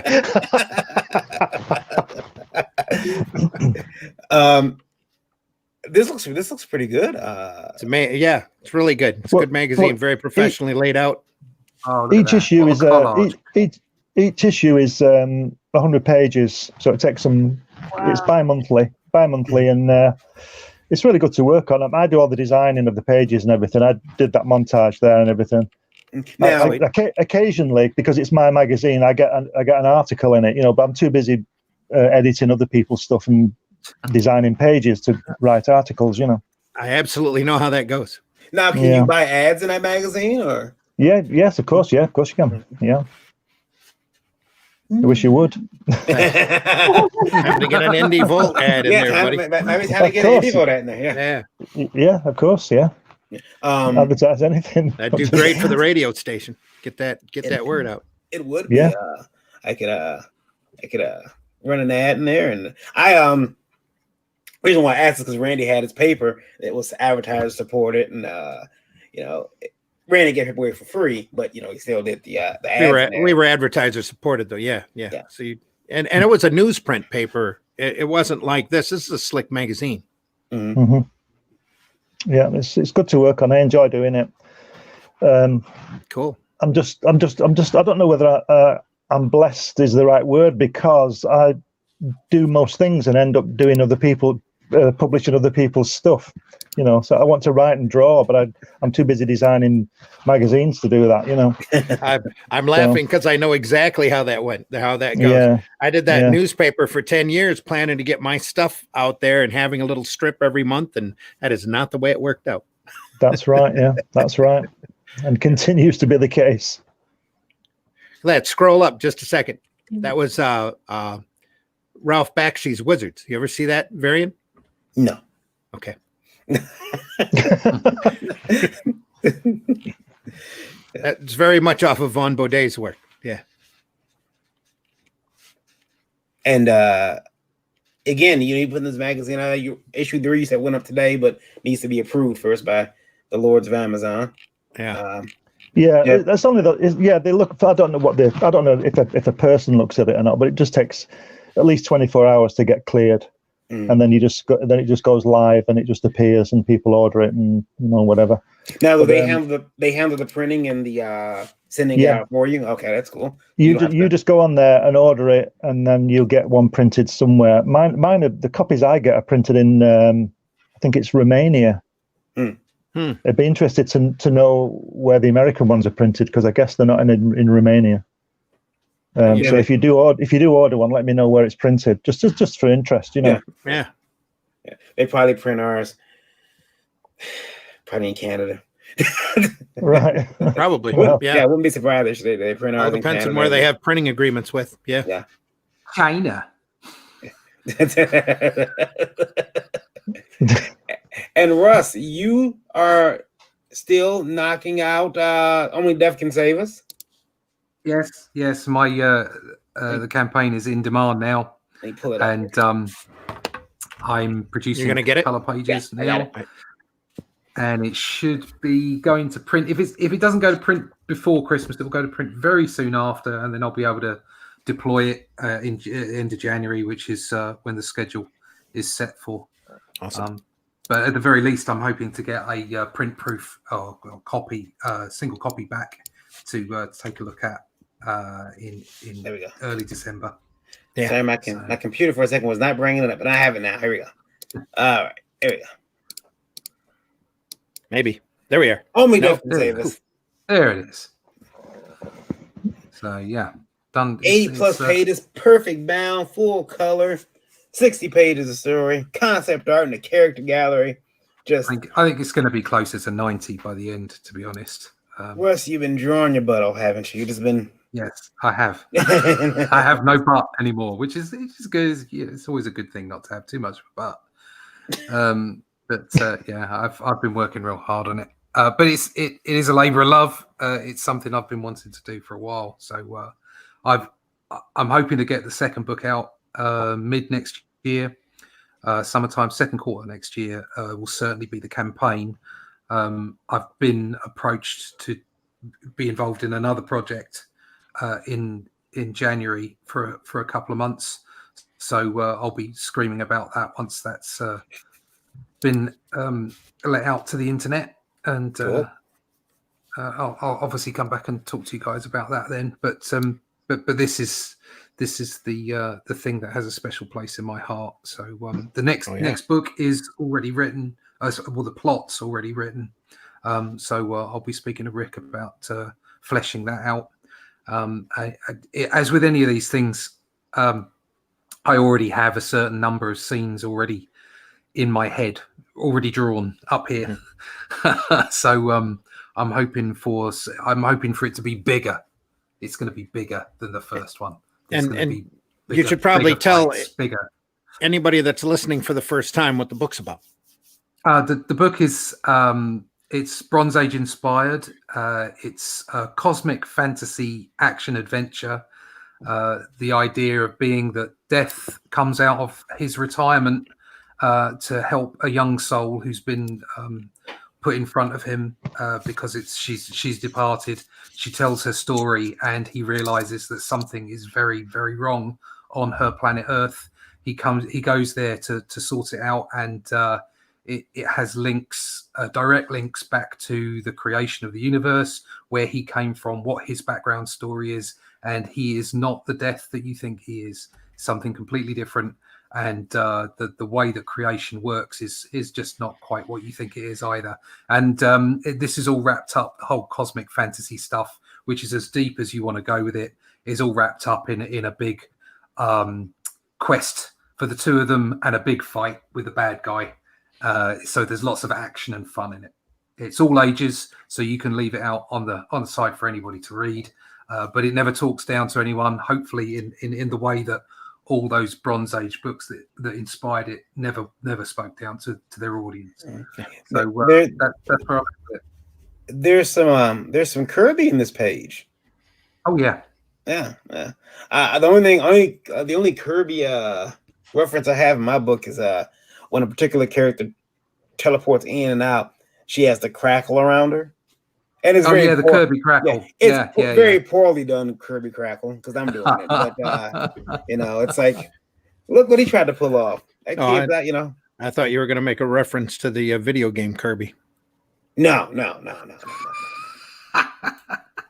Little pink little part. Oh no. Hated that game. I never beat it. When it comes to Kirby, though, Glenn's got a documentary reworking that he's hoping to kick out next year, right, Glenn? That's right. Yeah, I'm just working on it as well as working on everything else. But yeah, I've got some. It came out about 3 years ago now, and I've got more material to put on it. I found some more film, and I've put that in it. And it was shown. It was premiered at in a library to 40 people that we invited on a big screen. And yeah, I'm going to update it and put it. It's probably going to be February when that's out. Cool. Are you going to release? Are you releasing it on Blu-ray or DVD? Say again. Are you going to release it on Blu-ray or DVD? DVD. Yeah, it's on DVD now, and it'll be on DVD again. Yeah. Okay.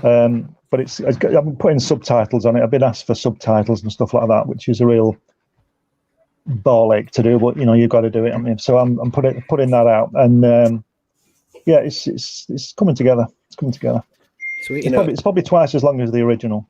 It is very important to do the subtitles, and one of the reasons is because I let a program do subtitles itself, right? And it's like using Google Voice; it doesn't always go your way. Yeah, it said that I said things that I did not say. Lots of swearing, and I'm like, I say all those words, but I wasn't saying them then. And, I was. It's like whenever I'm talking to Varian on Google Voice, it either comes out as Marion, like Maid Marion, or Gary Ann. Yeah. Don't ask me why. That's the way. That's just the way it works. Yeah, I just answer, "Oh, Gary Ann, that's me, right?" Okay. Russ, you're sharing a page. Is that intentional? Yeah, it was just some. There's some Kirby crackle for you. Wow. Mm. So, Yeah. That's not mine. Mine didn't look quite that good. Mine kind of look like there's just dots on the screen. Yeah. Yeah, no, this it's easier to do digitally. I will be honest, because obviously when you're working with a pen, you're doing the round all the time, and there's something quite attractive about that. But it does take an awful long time, so I tend to do it with a pen nib and dot it. But it works okay. I was going to say you're working digitally on Blue Line board. This is my own template. Oh, okay. That I create. I put a Blue Line board. I put a Blue Line template down, and then I draw. And then I do. It's like I keep saying to people: just because I'm doing it digitally doesn't mean it hasn't got the heart of the way things used to be. I'm literally just taking the real world stuff of my light box and my sketches and the stuff that I would do, and I'm using layers instead. And like I say, whenever I sell a piece that's original art, I make sure it's done properly. So it's just a speed thing because it really is a lot faster. And the dog can't eat it, that kind of stuff. So which is look at those useful. hands though. Those look like John Buscema hands. Those are Yeah. awesome. Thank you. Yeah, that's where it's all at. It's Buscema, Steranko, Kirby, Sinnott. It's all wrapped up in there. And if anybody sees any of those people in there, then my job is done. Because if I can attain just a fraction of the brilliance of those people, then I'd be a happy man. So it's getting there. The books, like I say, all the inks are done now. I'm on the colours, so looking forward to getting it done. Sweet. What are you colouring it with, Russ? I'm colouring it with Clip Studio. Actually, I used to use Photoshop, but especially because I'm just doing flats. I'm doing one up from a flat. So if I've got this one, I can show this one to you. Or not. Or not. Or not. I will show this one. Click. Stop sharing. Share screen. The computer comes up with a sign. This is not today. Application window. There we go. Share that. And then too, I want to know, guys, as writers, we've been talking about Comics Blast. Look at that that. looks cool. Look at that. Wow.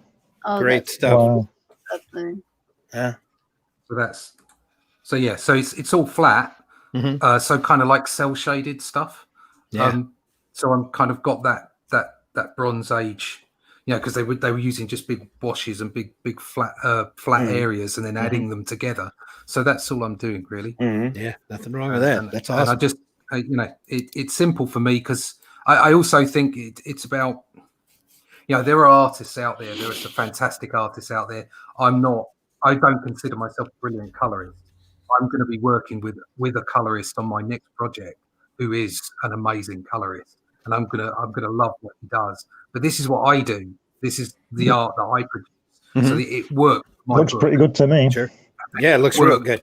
Worked for the style that I was trying to create as well. So I didn't want any graduated stuff in there. I wanted it all to be like layered shapes. Yeah. Yeah. That's great. Before you guys, I know Randy, you're getting ready to end the show, but I wanted to ask and put this out for the writers, and I want to see if I can get Ines to turn red, about as red as we got Daphne to turn. A couple weeks ago, you guys all seen the Comic Blast debacle. Well,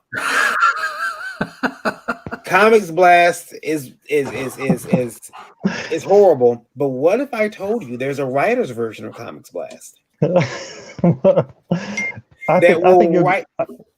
Is this a paid advertisement? Because you're always talking about this Comic Blast. No. This is not. This program will write your story for you. Oh, great. Right. Is it called Stan Lee? Stanley.exe. Yeah. Stan Lee presents Comic Book Writers Blast. Yeah. Please download Stanley.exe and install. This one will write for you. It'll write your story for you. You put your characters in. You tell a little bit about your plot. You write a few lines. The program learns how to write just like you. Basically what you might do, but it does your plot and everything for you. Which I'm trying to figure out, because somebody told me, they gave me 3 different program names. I want to find out which program it is, and I want to see how long Marvel's been using it. Because as long as they've been using Comic Blast. Yeah. But unless they obviously don't want to pay that inker that you had in your book to do any work because he's too good and obviously too expensive. They just want to give it some rubbish. Comic Blast is hideous. Don't go anywhere near it, Glenn. Forget it even exists.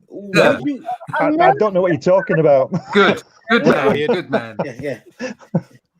And that's what you say. I'm sorry. I said I'm nervous every time you mention my name.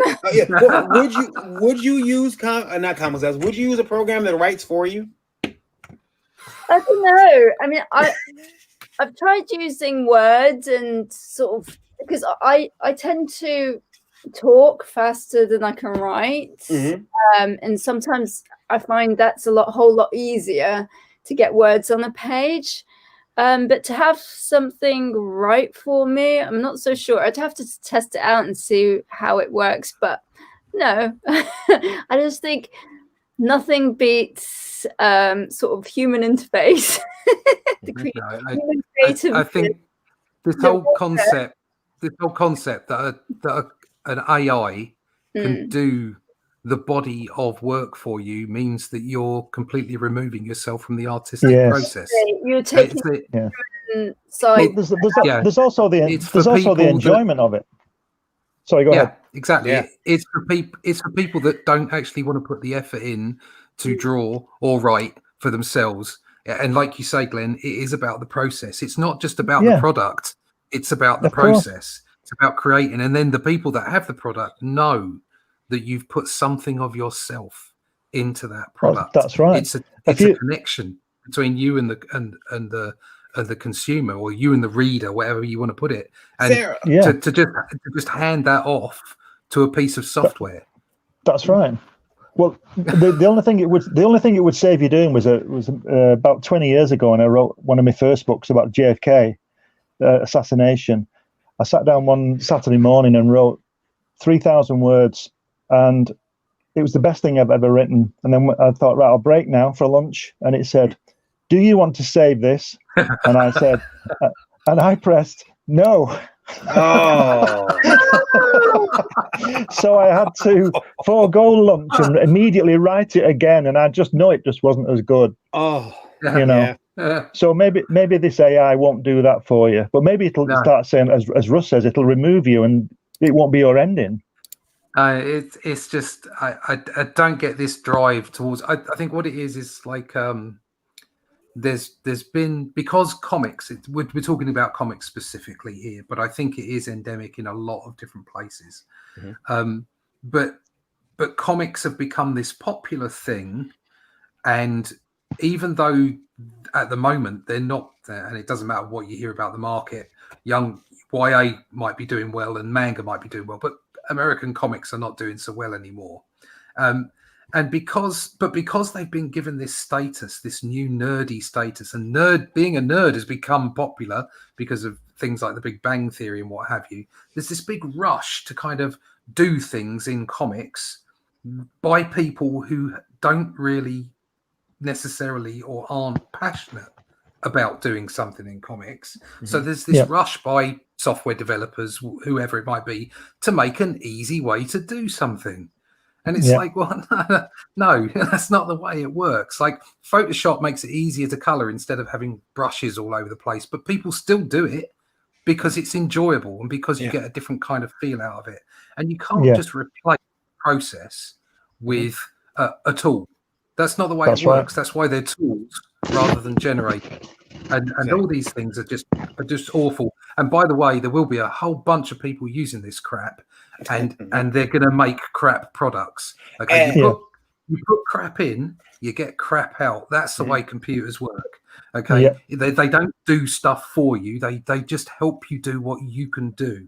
Yeah. So the people that are really, don't get me wrong, I'm sure somebody could get hold of Comic Blast, like somebody who's really good at what they do, and they could produce something wonderful. But for the vast majority of people who just want it to make their comics for them, or an application where write my comics for me, it'll be crap. And that's just the bottom line, though. So what you do is you let the market decide. All those people that are still putting all that effort and all that passion into creating books, comics, literature, whatever it might be, they keep doing that, and the market will buy it. Yeah, you can because people want to be entertained. Yeah, you can knock two sticks together and two stones together, but you have to have the knowledge to know how to take those sticks and stones and turn it into a spark to make a fire. Exactly. Yeah. Sorry, that was a rant. I went off on a rant. That's all right. Sarah says hello. Sarah also says love an S. I'm mentioning your name. LOL. Absolutely. So the rest of us we got a hello, folks. She got actual greetings. So. Yeah. Jason Moore says, in my opinion, if you're lazy and despise the time it takes to create a comic, despise the process of creating the comic when you shouldn't be creating, then you shouldn't be creating comics. You're a hindrance to the industry. Absolutely. Yeah, I mean, even if you hate writing, I mean, just buckle down and do it. I got a piece of advice from someone who even saying their name makes my parts of my body clench. Skin crawl? Yeah. But he said what he likes to do is when he's not calling comic book companies and committing torturous interference, what he likes to do is he'll sit down at his computer and he doesn't have to write, but he can't do anything else. And surely at some point he'll start crapping out a story, putting out a story and start typing words, and a story will form. And I've tried that and it works. Even with drawing, it works. I don't have to draw, but I can't do anything else. Is that the 50 monkeys in a room theory? Put 50 monkeys with typewriters in the room. Eventually you'll get Shakespeare. Or it's just a matter of time. or a lot of monkey poop. Or a lot of, well, you'll get that Or a anyway. government. Did you see that Bob Newhart when he did that? Randy, What? did you see Bob Newhart when he did that monkeys thing? Mm-mm. You know Bob Newhart, the comedian. Yeah. He said he does these little sketches, and he was saying that okay, everybody, welcome to the show, and we've got these 50 monkeys in this room for 1,000 years, and they've all had a typewriter, and we're going to see what they've got. And he goes to the first one, and he takes the paper out, and he reads it, and it says, "To be or not to be, that is the." Yeah. It's funny when he says it. Sean, Family Guy, did an episode where this guy makes a robot to do all his work. His son calls the robot Dad, and the robot gets the Nobel Prize, Peace Prize.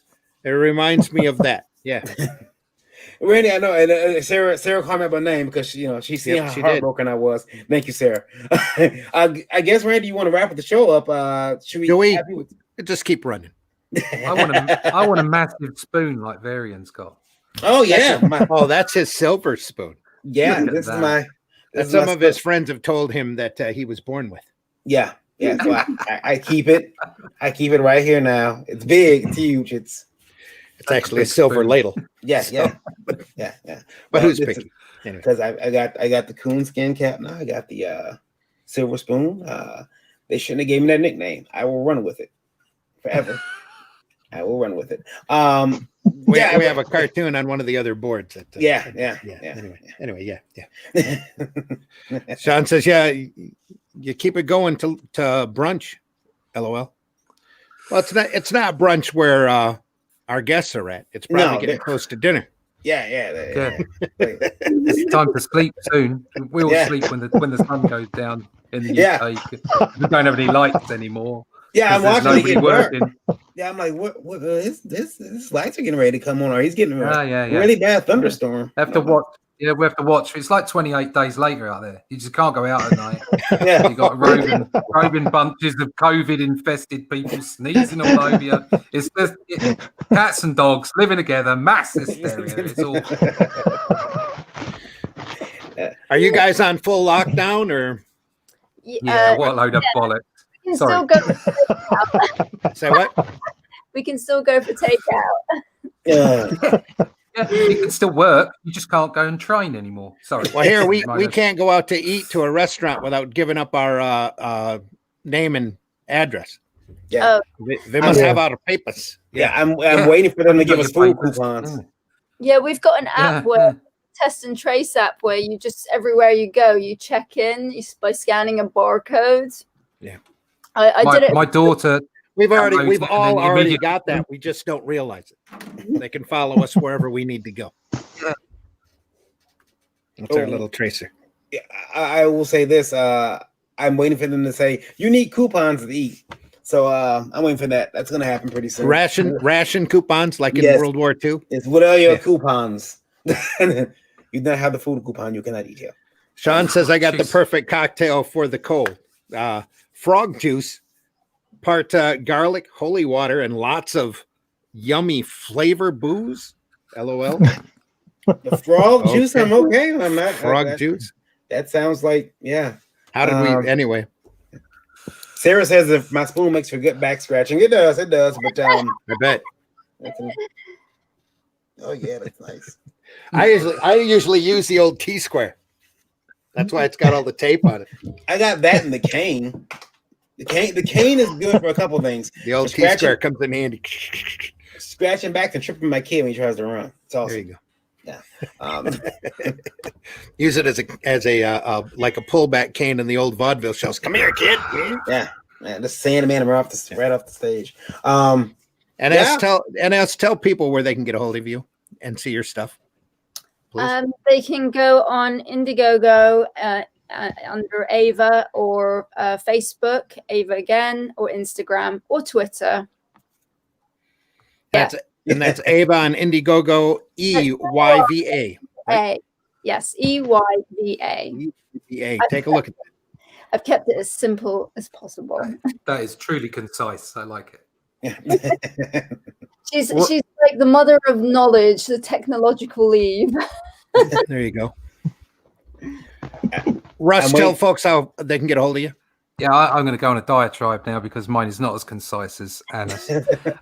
You can, because I'm just a mess. You can find me on YouTube as Comic Book Black Belt. There's on the channel. There's interviews. There's tutorials. There's process, so you can find out how I produce the book and how I do all my artwork. You can also find me at russleach.com or comicbookblackbelt.com.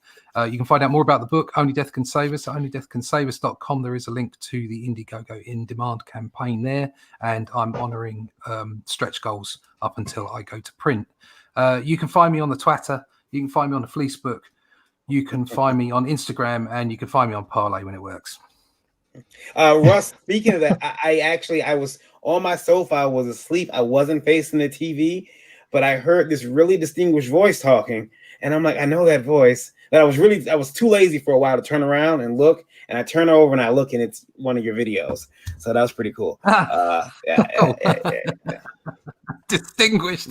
Distinguished voice. You know, I'm like, who is that? I know that voice. Yeah, I'm not gonna turn over, and then I'm like, let me see who that is. Oh, no, I've never been called distinguished. I must say. Remember, I'm from America. That's you gotta realize Good story, and we're sticking to it. Yeah, you gotta remember. And too is distinguished because I just got through hearing a bunch of Trump speeches. So anybody who can string more than 4 words together at one point is like, yes.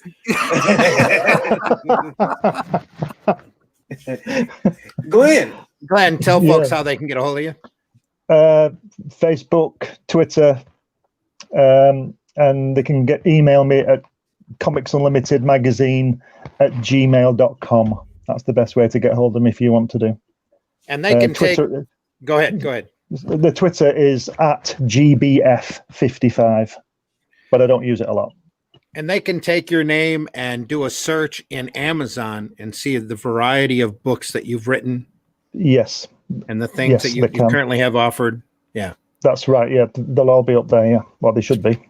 Especially Comics Unlimited 1 and 2. Take a look at that. Number 3 will be up there any day now, as soon as the Amazon people clear it. Yep. So take a look at that. It's a great magazine. So and then don't forget in December there's the Golden Age special as well. Awesome. And I'm going to talk to Glenn about getting an ad in there too, so that'd be cool. Okay. We can talk about that. Can I run a nice Indie Vote ad? Nice huge one too. I want 2-page spread. Okay. Okay. You can have all the book if you want. Yeah. Take the whole book. Yeah. And I'm Varian Grant. You can find me on Facebook, Twitter. Check out my OnlyFans. It's where else am I at? I almost said Grinder. Grinder? I almost said Grinder. Coming soon to Tinder and Grinder. Yes. Yeah. My wife laughed like, She believes it. She's like, yeah. Oh yeah, I found you. Yeah, there it is. Yeah. You if you want to really confuse somebody, walk up to your friends and say, "Hey, you look a lot different than you do on your Grindr profile." That's against their user terms. It'll embarrass everyone. But Twitter, Facebook, Kid KYD_V on Twitter, Varian Grant on Facebook, Last Call Comics, Indie Volt, and Liberty Entertainment Distribution Group. All my companies, all under my iron fist of leadership. Iron fist. Yeah. Iron fist of leadership. My iron fist of leadership. It can barely close anymore. Velvet mitten, really. Yeah. Okay. It's Velcro, actually. You can catch Indie Volt at indievolt.com. Listen to us on the radio and stream it through Streama, or there's an app available on Google Play. Please pick those up. Listen to us whenever we're not running podcasts like this. We're running great alternative and independent music programmed by Varian's wife, the Indie Princess herself. Indie Volt also has a Roku channel, so feel free to go over and check that out over on the Roku, on your Roku box. Lots of wrestling programs, some movies, and also some podcasts over there. A little bit longer form and maybe even things that YouTube wouldn't allow on their platform. We also always welcome your comments and suggestions at indievoltlive@indievolt.com. Please include IndieVolt Live or even Breakfast Buzz in the subject line. And please keep those emails to 90 words or less so that Varian can type them out on a card. We can discuss them on a future podcast. No comment or suggestion is too serious or too silly, and at most times not too stupid. So we welcome your comments and feedback, because our feedback will be better because of your setback. Hashtag get an education. Hashtag IndieVolt.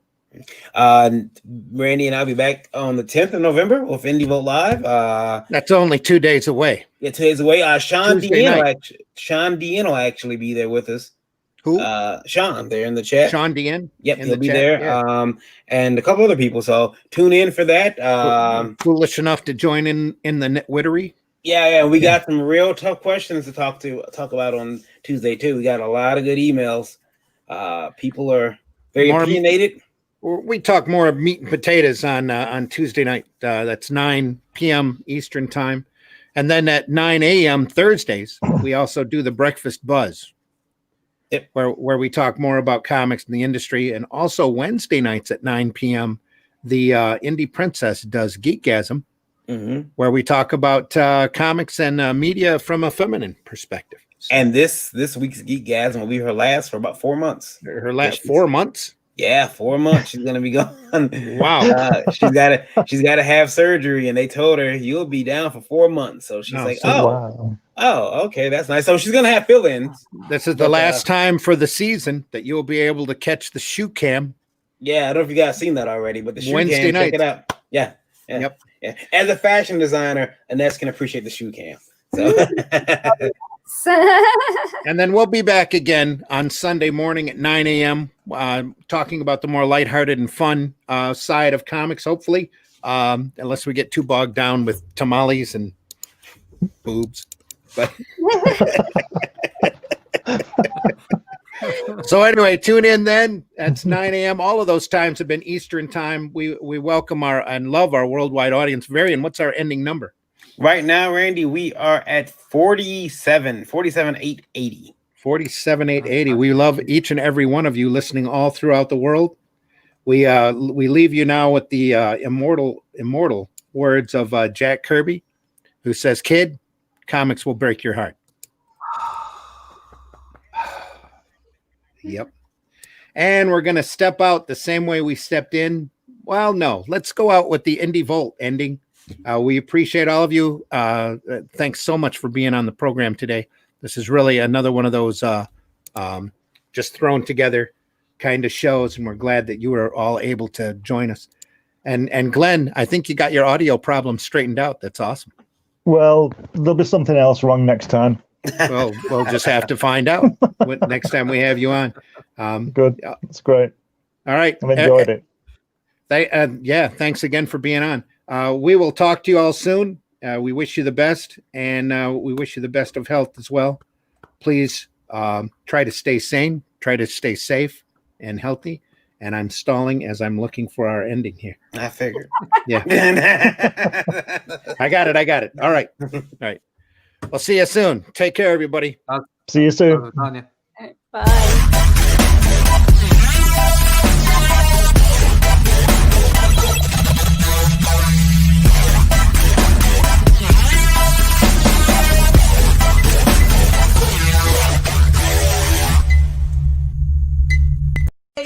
Yay! Think about what you've accomplished. You bunch of losers! You're working with a professional here!